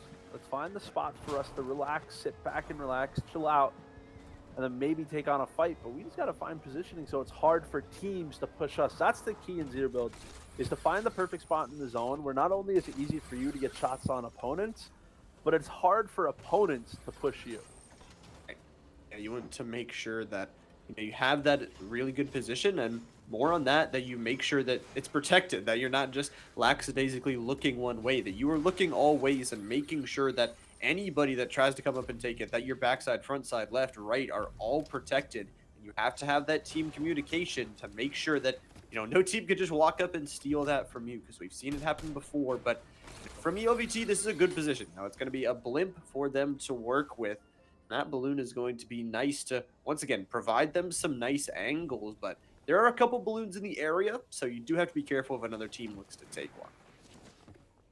Yeah, that's going to be, I mean, just this is what it's going to be, is just waiting for the right time and looking down on players. Although I will say this fourth teammate gotta get back with your team. You don't want to push too far away to try to, get some extra loot. Oh. Yeah, obviously some extra loot is great, but if you get caught lacking, it's not going to be good for you because, well, you're going to run into another squad eventually. As this player's trying to get in Storm, I don't think they're going to get in zone.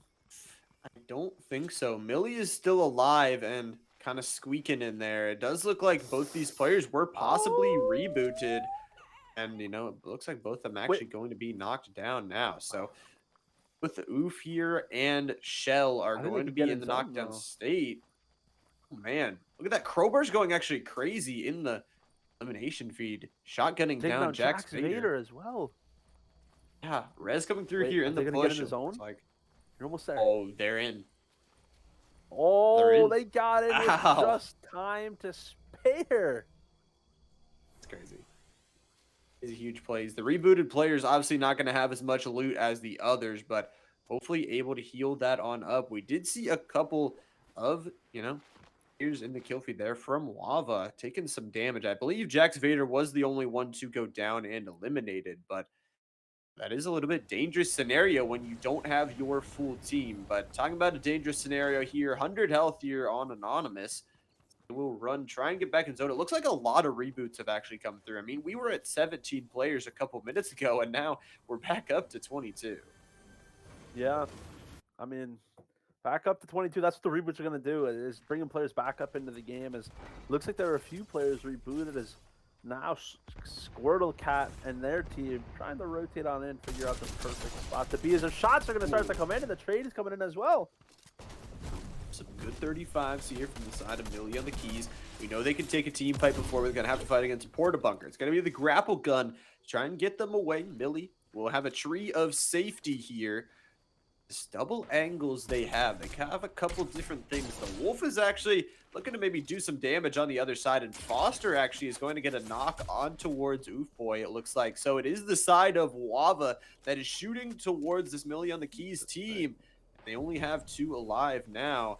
Try and walk away, try and not get eliminated here, but it's going to be a real Squirtle the next to fall, and it is all down to Millie as this OHVA team is unrelenting on this fight. The grapple gun will connect, and running just into some other players, there is nowhere for Millie to go. Maybe just trying to take some fights, take some kills. Millie does take a knock there, but I mean, at what cost? This bush is not safe in any manner. Trying to get some shots on towards the house team, but the bush will not protect you. And OHVA, I mean, they took some damage for taking that fight. They will lose too, but you know, those eliminations are very, very beautiful. They are definitely a team to beat here, though. If a duo, 16 players up, this is a lot of players up right now, especially for West. They're in the Christmas spirit, and they are certainly hoping some presents come their way right now as they're trying to hope for anything to happen. As you see some players get lost in zone as well, as that team actually tried to call in a car supply drop, but that car is going to drop, and that's just going to be free damage. And what that's actually going to do is put fire all over that loot over there, so nobody can grab that loot for a little bit of time. And that fire is going to be very costly. You know, OHVA, they say, we aren't scared. We're taking this 2v whatever it might be here. Maybe grabbing some of that loot is nice also. That loot will be on fire, but the grapple gun, able to grab it, takes a little bit of damage here, but that fire will be exhausted. And OHVA, you know, using their resources good here. You know, blowing up that car. Don't get sniped. that's the biggest thing right now. Pop that big shield there to get 50 in the pocket. But you know, they have no cover. It's just gonna be a couple little metal barriers. Yeah, no, their gameplay moving forward should be trying to get to that house up ahead to the left. Shockwave over there, grapple over there. Do what you have to do to get to that house, just because it has some cover. But I think they're gonna opt to go back towards this little area over here. Try to get some extra loot, maybe some extra heals before rotating in. But I think a better play would have been going for that house, because as we saw, that zone was more north part. They weren't actually in the zone yet. They were still in where Storm's about to be. So if they got to the house and they got on top of it, they could have had free reign on that squad, held that squad in zone and got a lot of eliminations and potentially put them in a good spot to win the game. But this loot could be what ends up getting them the win. I think what Foster's looking for here is some more shockwaves, because they know that shockwaves is huge. Yep, shockwaves are huge in the game here, but some shotgun shots going to be traded here. This house really is what everyone wants to play for, and you see Crowbar Jones going to be dropped also. Just going to be down to this last player on this squad. The finishes come through, and it's none other than ELVT. They lose 1 in that total fight in the overall picture of things, but the numbers are dropping rapidly here, and we are only down to 7 here in total. Now that rotation, I mean, because OHVA was, you know, not in that fight at all, it seems like they pretty much got a free rotation. Yeah, I mean, that rotation ended up being the move for them. They got some more loot, and they end up getting another elimination, so it looks like it's going to be like a 3v2v1 here. I think actually OHVA killed out another solo, and I think it's a 3v3. I'm not 100% sure right now. I believe it's a 3v3. Did they have another player up, though, is the question. I thought they were a duo. Oh, yeah, that's true. If I remember correctly. Unless they got a reboot off or something, but it does look like it may potentially be a trio v-duo v1 here. But, I mean, hey, the WAVA guys are the people that can do it. They definitely are a dangerous duo to have here. ELVT, though, looking to take a dub here in game number 1 of this Western region. In some different angles, they don't have circle right now. Yeah. Have a little rock to play with, but it's gonna be all heck breaking loose. They have 30 seconds to get in towards where this next Storm Eye is closing. I don't know what the play is going to end up being. Oh, I thought that was going to be a headshot snipe. Is that the WAVA team rotating behind? I think it might be. I'm Might not be, sure. but gun gonna fly out from both sides to destroy some of those trees. They will start to fall. We're gonna see those shield Here we bubbles go. now pop, but it's Elevate here. Mizan going to pop on into the shield bubble. Shotgun on the backside. They don't see him. It's 109. It's 61. Trades for a player, though. Gotta be careful here. Fernie's down to maybe 20 HP. Fernie has to be careful, but it doesn't matter. Careful is not their middle name. It's Danger. They're going to be causing danger on the leaderboard with that game number 1 win. We're right. It was a 3v2v1 there. Yeah, it looks like it was. And that's going to be a huge game for them. And the reason I say that, their team last week that had a top 3 and a top 2 in last week's games. So that's going to be a little thrilling. And from the looks of it, this leaderboard is going to continue to switch up as this day goes on. That's going to keep on switching up, but a beautiful game. I mean, you talked about their position, although they were out of the storm, it was really played perfectly. I mean, it was pretty Oh, much yeah. just flat land. There were a couple different mountains to play with, but they owned really the rocks and the majority of trees that were most of the cover. They also had player advantage. So they had 3, obviously 2 on the other team, 1 on the other team, Yep. and just found a way to split their resources beautifully. And just walking on the backside of that shield bubble, those first shotgun shots did so much Yeah. damage, they just couldn't get out of it.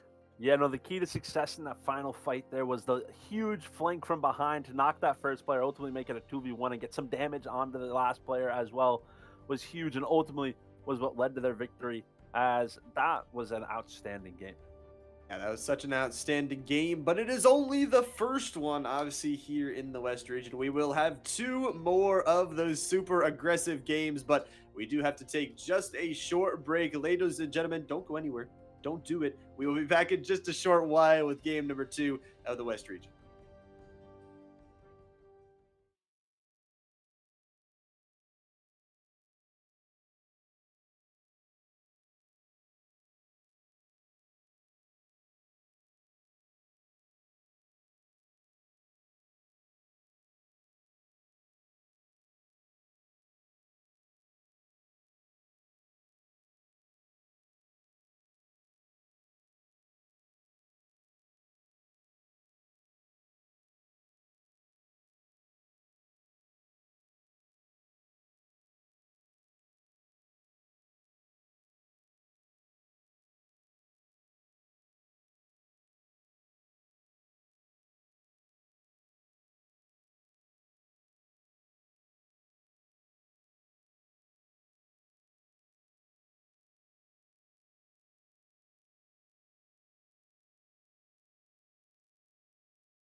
What is up, ladies and gentlemen? Welcome back to Stride Esports League, and we are in playoffs week number 2. We just saw the first game of the Western region, and it was exciting as promised, but not done just yet. We got 2 more on the books. Two more in the books, and they're going to be action packed, just like that first one was. Because, I mean, we had action the entire game, and still in those final zones, in those final moments, we had a lot of players up as well due to the reboots. And that's because these players on West, they're smart in these engagements. If they know one or two of their players goes down, or even three, the ones that are still up, they're going to get out of there and they're going to come back later, get the reboot cards, and then reboot their players. That's why West is so exciting to watch, because there's so many different strategies that are brought out, so many different game plans and play styles as well. Yeah, there really is so many different strategies. And like you mentioned, those placement points being very important, especially because they are doubled this week, next week, and last week for that matter. So, if you can get a solo or a duo into that, final set of teams, you can boost yourself up even higher because there's 9, 8 squads in the lobby in total. Yeah, every single point matters, especially as every single game goes on and finishes. You have less games left. These players now have 8 games left to make it count. They're 4 games in. They're 1/3 of the way through playoffs. It's just so thrilling to think about it. In 1 hour, they'll be halfway through the playoffs. Like, you just got to think about every single point matters. Every single game matters, especially as we're heading into the final 2 weeks after this week, and of course the final week, which is quadruple points.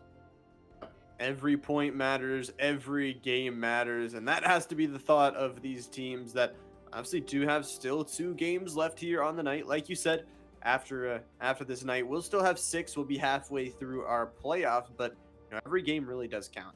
You slip up one game and another team jumps on in. That's the game that could lose you your second, third, fourth place spot on the leaderboard. So every game has to be consistent and good. And you can't rest when you're from ahead. I mean, we've talked about the possibility of dropping 100-point, 75-point games on that final day. If a team does show up, if they've been putting in practice on what will be that new season, it could be possibly a change up in that leaderboard. Yeah, a change up in the leaderboard is going to be fun to see, and it is always a possibility, especially because WAVA didn't win that game. They won all 3 last week. Well, now they didn't win that game. Yes, they obviously came in second place. So, I mean, still a lot of points. But you never know, because the team that won that game, they had one game last week where they came third place, another game where they came second place. They did have one game where they came like sixth, but there's still a decent amount of time left. So that comeback is definitely still possible. And it was kind of interesting from what we saw from them. Obviously, you mentioned different strategies going into this lobby, but as we get into this game number 2, it will be interesting to watch and see. Their strategy was aggression, but not just blind aggression. And you can look already in the elimination feed, though. It is blind aggression here from Wow. Fernie, as a quick elimination is most likely off of a contest there. And that is huge, especially for a team that just got first. What did they just hit shots on? Feet Bingus just looked up to, oh, a supply drop. I was so confused for a second there. I was like, what in the world did this player just shoot at up there in the sky? Is that player that was floating from earlier? That's what I thought at first. I thought it was some player that was like landing late and just got hit for a lot of damage. That's what I thought too, but it will be that supply drop will be picked up early for them. Some nice heals will be what they decide to choose here in the Chunker Speedway. And importantly, ELVT, like we were talking about, they'll get some of those early eliminations, and the bounty board, once again, going to be utilized. Again, that will give you kind of a rough estimate of where one player is. And most likely, if one player is there, their whole team is most likely there. Yeah, and I do love, like I said, I talked about it last game, but this landing spot, I love it. I mean, we haven't seen anyone else do it, and I love that they are landing here because there's so much loot to go around, and, well, you see, like, there's multiple places up in the sky for these players to go. And there's so much place to go. I mean, you have so much area, so much loot, so much to do here that it is really a great squad. And we saw the squad come pretty close towards that end there. Obviously getting some early eliminations, aggression in all of these Western teams' blood. See if once again they go for it. Now they are on the edge of circle, but would most likely try to get themselves a little bit further in. Obviously, we've seen, prioritizing that more and more, even if you are, no matter how many players you have on your team, prioritizing those spots really can get you wins, and wins doubled, especially this week, are more important than anything. Yeah, I mean, this week, next week are like we said, this week is very important because next week it's a brand new season, brand new chapter. Anything can happen. But that last week, ultimately, I think is going to be what is the most important, just because of the quadruple points. It will be. Yeah, it'll be the decider, honestly. It may not change up the first, second, or even third place, but, it could shake up, third, fourth, fifth. All those places are still willing to be shooken up. And even at first, even if that Wava team does lay off the gas a little bit, there is a possibility, even if they are 300 points ahead, that, you slip up in all the last week, you die off early all 3 rounds, and all of a sudden there's a team above you. Yeah, I mean that's what I. He's got to watch out for that. That team above you could be pretty rough, as it looks like they may think or know that there's some players landing off in the distance at the pirate ship. There'll be a little bit of a stalemate here as these players are waiting for an opportunity to jump on them. They're a little bit far away from each other, but we'll be able to take some pop shots, maybe some sniper shots, and see if they can hit one of those beautiful headshots to immediately take another player down. But Hawk there, not going to be shot, not going to reveal their location just yet. We're seeing some more elims go down in that feed. Bingus and Squad going to get a couple. Looks like 2 will go towards their way. But now these squads see each other, and it's going to be, like you said, kind of a stalemate, just trading out damage, see who has more resources, see who would do more damage. And if any team could get a knock, that could possibly be the green light for it to send them across and take a team fight. Yeah, I mean the best part about these two little areas is with these balloons, it is so easy to push onto each other. I mean, there's one knock and then you can be there within seconds. You can be immediately there, right on it. And there is that possibility to get that triple res immediately off, but looks like Wava may be having some trouble as Wava's going to trade. It looks like they will get 2 knocks and a knock on actually to ELVT. So a sniper from 100 meters away once again coming in clutch for that side. ELVT obviously are winners from last game, looking to repeat it. Obviously losing one player, like you mentioned, it's not the end of the world. They will still have those other 3 players up and ready to go. And they could even reboot and get back to full strength. Yeah, back to full strength. I mean, getting some shots off as well. I'm excited to see how this fight goes out. Looks like it's just in a little bit of a stalemate right now. Players are just trading left and right, trying to do what they can do to get as many damage or as many knocks as possible. Yeah, they really are. And, yeah, you need to play off that advantage. You need to get those knocks. You need to get that damage before you can push on in. Don't want to push, especially because both of these locations are so high up. Like, the push is going to be open water, like, right through the zip line, maybe, and it's going to be tough. Maybe you could even balloon onto them, but it's tough. They're going to be able to see you coming if you don't do some damage. Now, if you get a knock, it could make it true so that excuse me, all 3 players immediately get on that res, and in 2.5 seconds they're up. But shots being traded here, and they're just going to keep going as Wava. They look like they're in a really, really tough fight right now with ELVT. Yeah. It looks like they've traded members multiple times. Yeah, I mean that's what these fights are mostly normally gonna be, is just trading shots left and right. And if you don't think you can get to them in time, just waiting until they peak again to get some more shots off. Oh, wow, that is crazy. So many going down there in that elimination feed. It does look like Wava may have eliminated that ELVT squad. Not That's what I was about to 100% say. sure. I'm pretty sure they did. They eliminated at least 2 of them. Yeah. Potentially more, but that is interesting. As it looks like those fights are happening earlier and earlier. Yeah, it also looked like, that was not a free fight for Wava. It seemed like they spent a lot of resources, a lot of time, and possibly some of their lives on that fight. Yeah, it looks like they're just gonna rotate on out of there though. Figure out what they're gonna do and get some more loot and some more heals, of course. Yeah, they expended some of that in that long-range fight, but we'll now go on towards Evil Chicken, the Pro PK, and Arctic, who are losing a member at the moment. I believe they did lose one of their members early towards that Wava squad. Got caught up kind of in that scuffle between them and the ELVT squad, but we'll be able to maybe get that reboot. Obviously, reboot's huge here, but a shark may stand in your way. Don't want to take those bites. Very painful to have, but just going to swim around here around the edge of the storm. And in 9 seconds, it's going to start to close. And, it's not a lot of damage, but it's still some. It will start to tick you down. So do have to be a little bit careful here if you are the Pro PK. Yeah, rotating on in there. The Pro PK wearing the Cypher PK skin, trying to figure out what their next moves are going to be. They're down at least one player here. Probably has reboot cards, looking for a reboot and some extra loot along the way. Hoping to get that reboot off, hoping to get back on towards full strength, and now hopping on towards just a nice little boar riding, just chilling out, having a nice little time here on the edge of Chunker Speedway. And right now, Feet Bingus and company, they are chilling for the moment. They look to be pretty much looted up. I mean, you can see that inventory, maybe not as much meds and utility as you would want, but the weaponry is definitely there.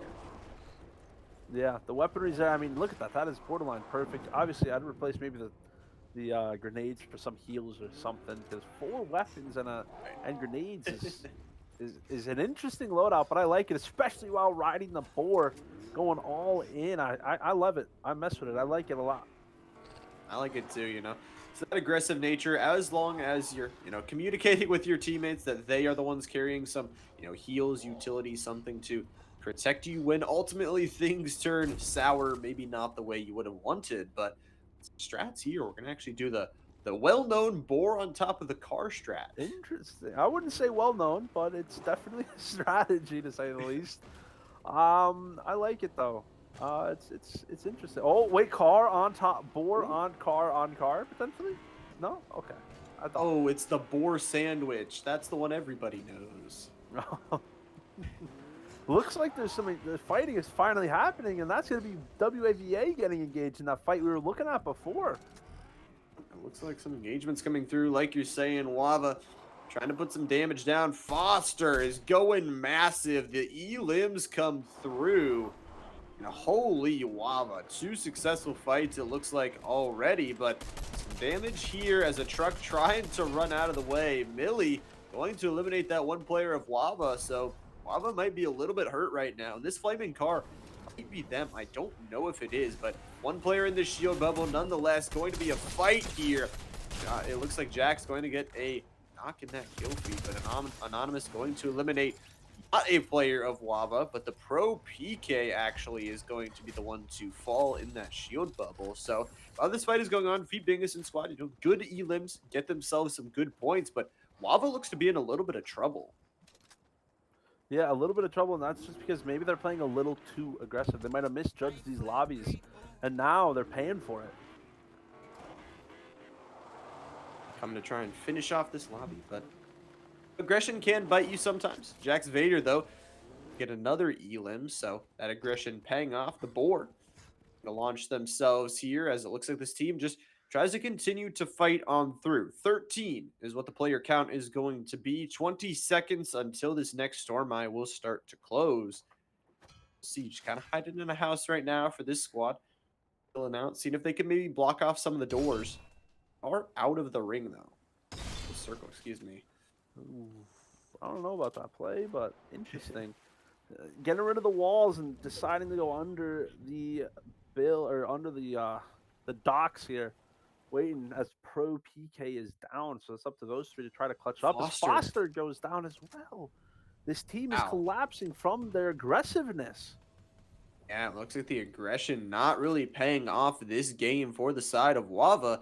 And although they did okay in that game, number 1 was not a win, but Jax is going to come back real quick with a knock on towards Walrus Union, 128 meters away. That is a sniper shot for sure. Walrus Union is eliminated, will drop that victory crown. So although Wava, they are in a little bit of shambles here, they're still finding a way with those skillful players to get trades back, get something back to delay the pushes from other teams. Yeah, I will say I do love this skin. This is how you know this player is a grinder. I mean, let's take a quick moment to look at these levels: 150, 160, 184, and then the player that I believe is right next to this player, level 300. 300 is insane. Yeah, that is so much time. Like you said, so much experience on all of these teams. Level 300, like you said, just goes to show how much time these players are putting in. But they're going to be putting in some shots this time, as it looks like Jax Vader, once again, is going to strike in that feed with yet another rifle shot from 130 meters away. as they're just trying to get some more shots and trying to figure out what they're going to do. See if they can potentially get some more damage and potentially a knock or an elimination, as they have to go somewhat not far. They got to go pretty far for this type of zone, and it's a little dangerous to be waiting this long. Yeah, it looks like there's going to be some water in this zone, so less spaces to play. 10 players will be what we'll have to try and fit in this one. So at this point, you could possibly have an advantage, but Jax Vader has been on point with the sniper all day long, and especially this game. The shots have been connecting. That res needs to come through very quickly, because if we know OHVA, they are going to be looking for you. Not many other teams around to help, but Jax Vader's able to hit those shots. I believe that's the 5th hit just in this game. Yeah, I mean, this is gonna be this headshot snipes are insane so far, as they're trying to clutch up here, but Clam Bucket and Anonymous are trying to figure out where they're gonna go here. Maybe waiting for the right opportunity to hit this launch pad before gliding on in. That could be the play. Obviously, like you said, they are a little bit far out. They will be able to get the res, though. Oh, dude, got to be careful. Now, able to get that, but you have to invest resources. I mean, that's a full 200 shield and health that you have to invest to heal that one player off of one bullet for the side of Jax Vader. But it looks like this pad is what it's going to be, the choice to try and glide on in. And as we've mentioned before, gliding is good unless you are getting shot at. And they are going to take some shots here in the air. That overshield going to be broken there by Anonymous. Yeah, they're going to have a little bit of a ridge here to play with. Some extra rocks and a little bit of space. A couple of chests to open. We get themselves some loot. And once again, this is the player with the 6 grenades in inventory, no heals. So, maybe trying to find some other loot. Maybe trying to figure out what their best game plan moving forward is, as they see some players off in the distance. Not a lot of cover, though. Oh! Jax Vader with an insane headshot snipe off of the shockwave. He's going to get one knock, and we may see this team start to play a little aggressive here. Yeah, they may play aggressive. That is, count them, the 6th shot from Jax Vader just this game.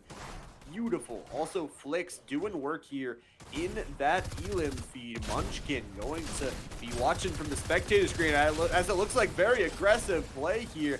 And it is Anonymous who's going to be able to knock down Evil Chicken, but OHVA Foster in the elim feed once again. OHVA have found a way to equalize, and who other than Jax Vader to hit another headshot, another finishing shot, another one. Holy Jax! Jax Vader and Sko on an absolute tear. Jax Vader heading headshot snipes back to back to back, non-stop, left and right. A huge victory royale for the team that that was heading into this week, the team in first place by a lot. And they came into this game after not winning game 1 saying, hey, we're still here. Do not count us out, as the headshot snipes were crazy from Jax Vader. Oh, he is dirty for that. I think we need to call up Mr. Clean, because that man was so dirty with his sniper shots. My gosh, 8 of them, like back to back to back. They don't even care that they're missing a couple players. They just play as aggressive as possible. Even those sniper shots, they cannot be overshadowed, but their positioning there was still somewhat clean. I mean, they played around that watchtower. They knew that team, they had no way to get up that ridge. They had just barren landscape, and once that ridge expired from ring, like, it had free shots, and Jax Vader especially had the freest of shots. Yeah, once they hit that first headshot snipe, they were kind of just probably thinking, all right, let's just go all in. They're the last team. We're the last team. We have one of them down. Let's not let them get that revive off. And they did that perfectly. They executed it perfectly, being down a player. And that was a huge game number 2. It was so huge, and obviously, they're showing us why they're the #1 team. They can play through any adversity, through any members lost, and still find a way to get those elims. But a first place finish is going to extend their lead once again. But ladies and gentlemen, we are not done just yet. We have one last game for the Western region, but got to take just a short break here, get that lobby set up, so don't go anywhere. The action will be coming right back.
Welcome back, ladies and gentlemen. We are here, sadly, towards the last game of the night.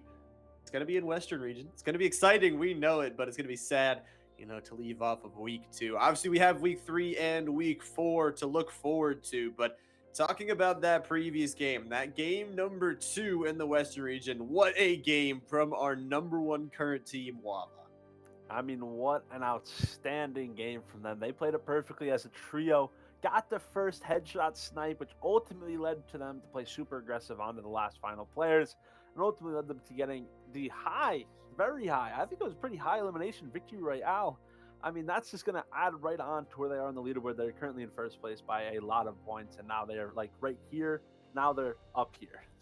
Yeah, and I mean, Jax Vader specifically, 8 different headshot snipes, an insane performance, and once again showing why they are the number 1 team. Even when they are down on resource, we saw them take a really scrappy fight early on with ELVT, Yep. losing a couple members. They must have got a couple reboots along the way, kept taking more scrappy fights, and still found themselves a way in that final circle. But we're going into the game number 3. Again, cannot really relax on any game because it is those double points, and we'll see again, once again, if they can bring the aggression.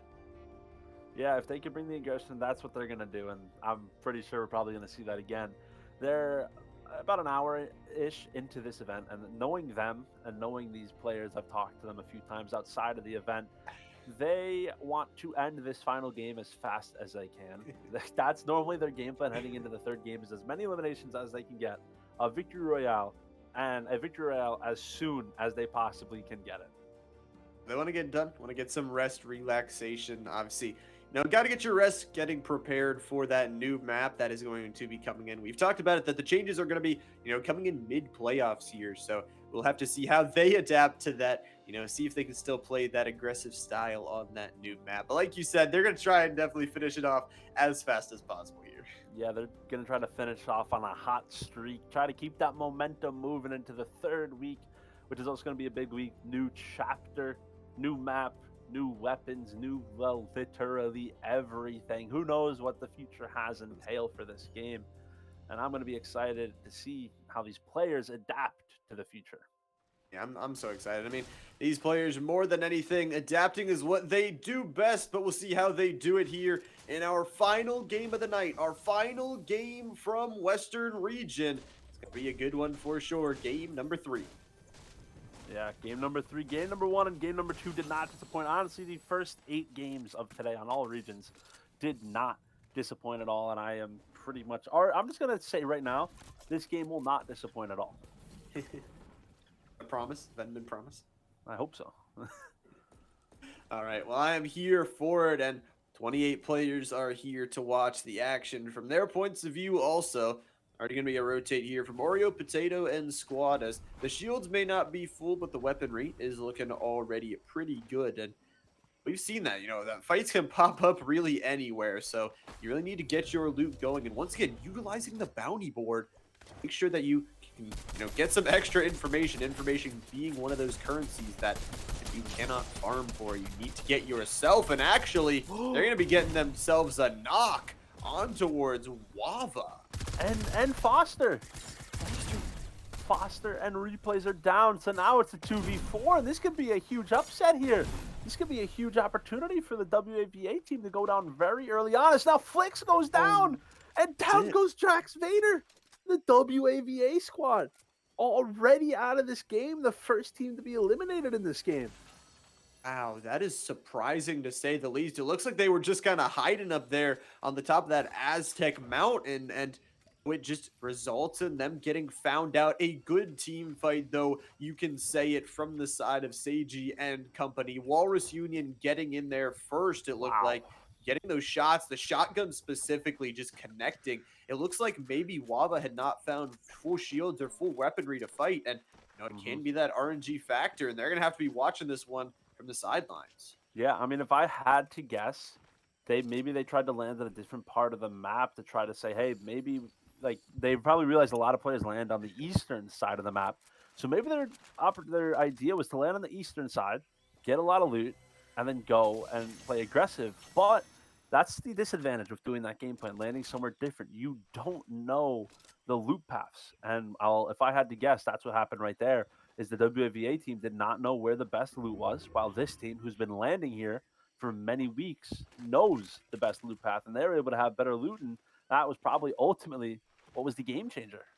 Yeah, they know the loot path. Importantly, I mean, you know locations because you played this game so Hmm. many times, but you might not know the exact terrain. The little head peaks or the little advantages you can get. And if a team, you said it perfectly that they've landed here for 11 weeks straight. They Yeah. know it probably better than anyone else. And if you're a newcomer walking into their land with not knowing the loot path, not knowing the terrain, it's going to be a really rough fight. Yeah, no, I mean, it's going to be a tough fight, and that is something that, well, they're going to be thinking about. But they did have a big enough lead that they were able to waste one game this week, and that's probably another thing they were thinking, like, hey, we could waste a game if we need to. But now they just got to make next week count that much more.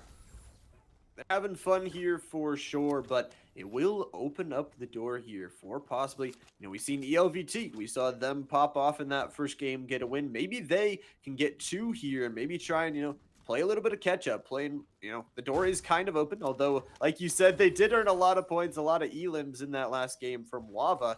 There still is that possibility that, they drop that, playoffs week 4 and it comes down to a 4 times point total for any team that wants to take it. Yeah, I mean, that's what it's all going to come down to. That's what I'm so excited about these final 2 weeks. So many points are going to be awarded. The whole leaderboard is probably going to continue to change, whether it is from first all the way to last. I mean, anyone is still in this game, especially if WAVA keeps doing plays like that. That is a very true. But talk about something that this team is not in. That's the circle, as the storm is going to be right near them. Do have to be a little bit careful. Obviously, it is only that first circle, so it's not going to hurt as bad as some of the others. But any damage you take could be detrimental. I mean, we've seen teams that are just waiting outside of that storm. And as soon as you walk in, even if you're down 20, 50 health, it really can be a game changer overall. I mean, that could be a whole player of health that you've lost just from ring damage. Yeah, 100%. As they gotta get in quickly. It looks like they have a far way to go actually, as they gotta head on in. Agreed. As it looks like Fernie is starting to get some eliminations as well as Oreo Potato. That's the team that won game number 1. They might have seen Wava get eliminated and said, hey, our top contenders out of this game. If we get a lot of points and a lot of eliminations here, we're gonna shoot up this leaderboard because they can't get any more points this game.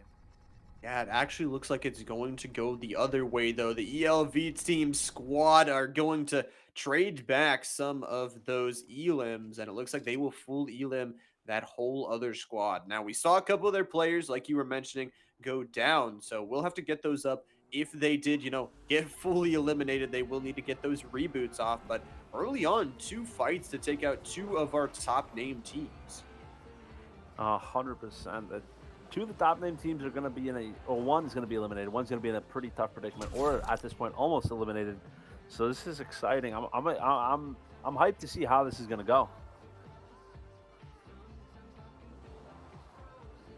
20 players still going here. Done with this Octane. Obviously, it's a 1-person car, so, can't take the whole squad in it. But take yourself, you can get that boost on going. And with that Storm Eye shrinking in a minute and a half, you're going to want to get going. Here is that ELVT team. It looks like they got everybody back up. Yeah, they got everybody back up. That's going to be huge for them as they're going to be rotating as a squad moving on out. They're going to try to have a big game here, and if they have a big game here, that could definitely make the leaderboard shake a little bit. Maybe not entirely turn the tides, but give them a little bit of shake, making sure that they stay on their toes, because that 4 times point total cannot be understated, especially with that new map. We aren't going to know what is going to happen just yet, but it looks like they are a little bit outside here of that next circle, and they're going to be taking some shots towards a balloon where it looks like a team looking like they're posting up. Yeah, posting up, waiting for the right time to push a player or get some knocks and some eliminations as Fernie gets a knock on the Million Keys of a 165 millimeter snipe. And if I had to guess, they're going to play aggressive onto them. Yeah, they're going to play aggressive. Look for this 4v3 here, and they're going to jump up towards this balloon. And it's going to be Tonka Truck, who got 3 in that Oh, last fight, going to get another here. And it is really good. They retake the balloon ground here. It's a really good fight here. Once again, ELVT, they need a big game here. They had a big game in game number 1, and they are doing it. The long-range shots, first connect to get to the knock, and it's a twofer for them. yeah. I mean, huge plays from them, but it looks like one player's going to get He's knocked by a great fall. always tell them be wary of the edges. They never listen.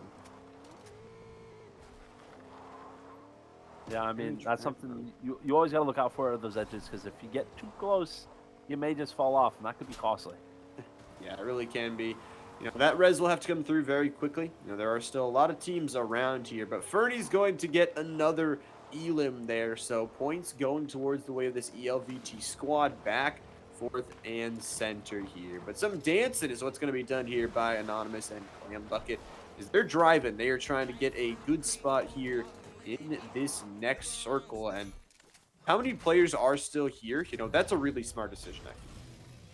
Yeah, I like the bounty play. Now you know where there's at least one other player or one other team. So now you can rotate around that team, push that team, figure out what your game plan is going to be moving forward. You can do a lot with that information.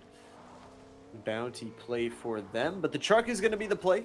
Going to do some nice drifting there into water here, as they are just a little bit still outside of the circle, deciding where they want to touch. Kind of look at those maps, making sure they know where that bounty player is, where that team obviously most likely is in that circle.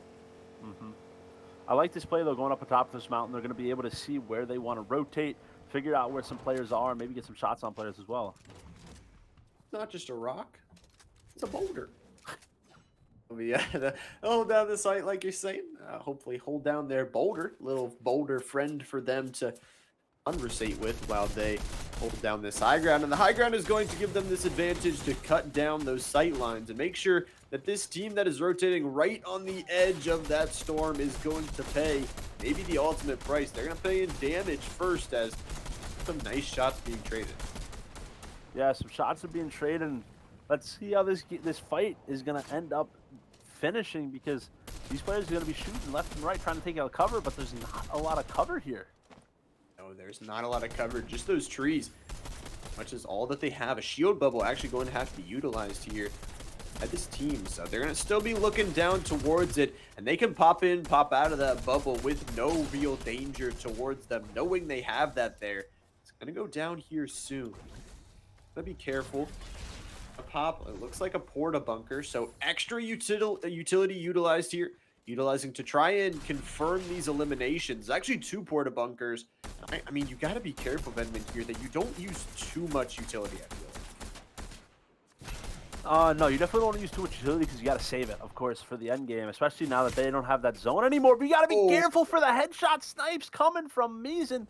So now Meeson gets a huge headshot snipe. We may see some more aggressiveness.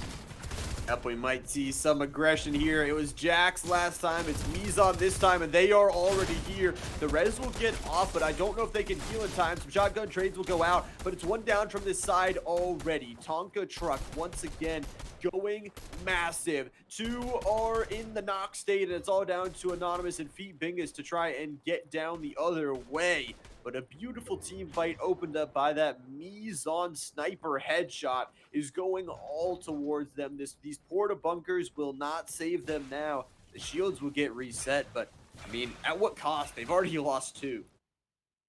Yeah, no, they've already lost 2, and that's going to be pretty rough there, especially with some of these other teams being full squads. You see the last player trying to rotate on out of there as you have some other players just knocked on the ground trying to meet up with them. But I don't think that that's going to end up working.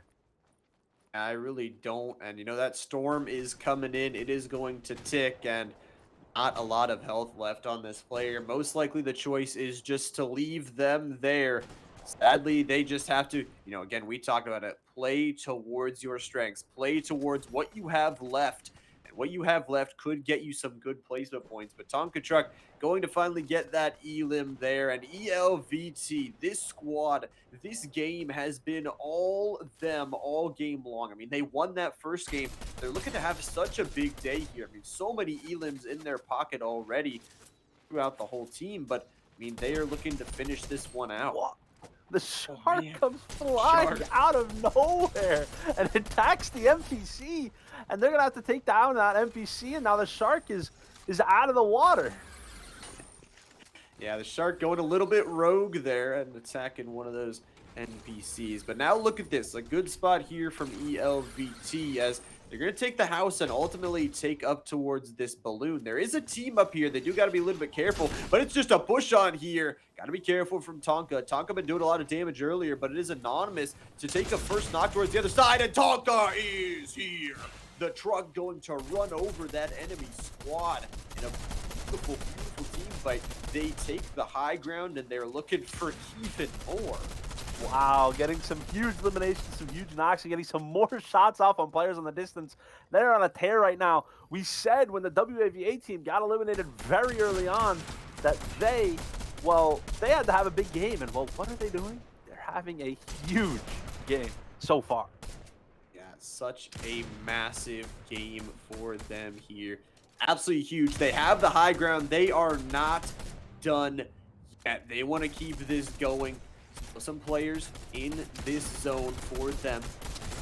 This circle going towards their favor, though. We see a reboot coming through, so 14 in total is what the player count is going to be. But this gliding, again, you are not safe when you are gliding near ELVT. Gotta be careful here. Is another not coming through their way. Yeah, I mean, they're on an absolute tear right now, running through the lobby. They needed a big game, and they're having it. They're just eliminating players left and right, getting knocks left and right. This is insane. Yeah, this is such a crazy game for them, and they are looking to continue it. They're just jumping on. Tonka doesn't even care. Gets one. Now looking to take this 1v1. It's a 132 from Tonka. It's possibly a 1v3. Tonka, oh, a massive 94, but all of a sudden the team going to have to fly in and clean up here. Actually eliminated Tonka. Truck, got to be careful there. So good, more eliminations there from ELVT, but they are going to pay some price for that. Yeah, that is true. They're going to pay the prices. Now some of these players are in a tough predicament here, trying to clutch up here at all. Gotta clutch up here. 8 players left alive. Anonymous and Feet Bingus going to be as a duo here. You know, some other squads are hurt too, so still a possibility of doing some stuff as this duo.